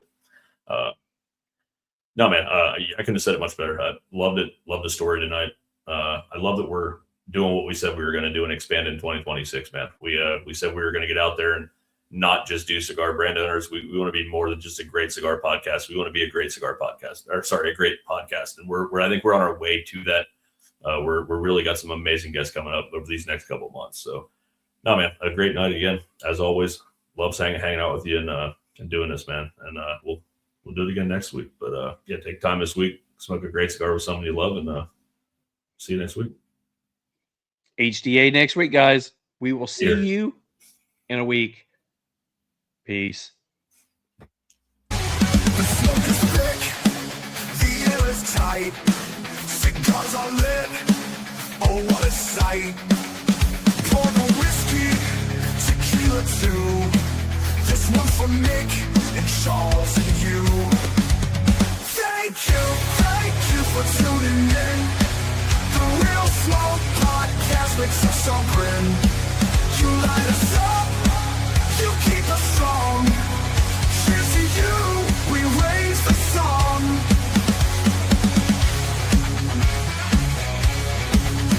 Conversations deep, the stories fly. Ashes fall, with spirits high. The gas is rolling, the penters flow. You've kept us burning, don't let it go. Thank you for tuning in.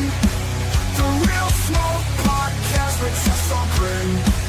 You light us up, you keep us strong. Cheers to you, we raise the song.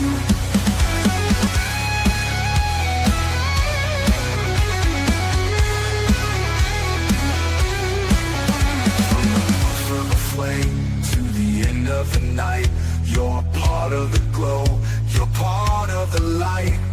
Mick and Charles with a laugh and a grin. This flame burns bright cause you tuned in. Thank you for tuning in. The Real Smoke Podcast makes us all grin. You light us up.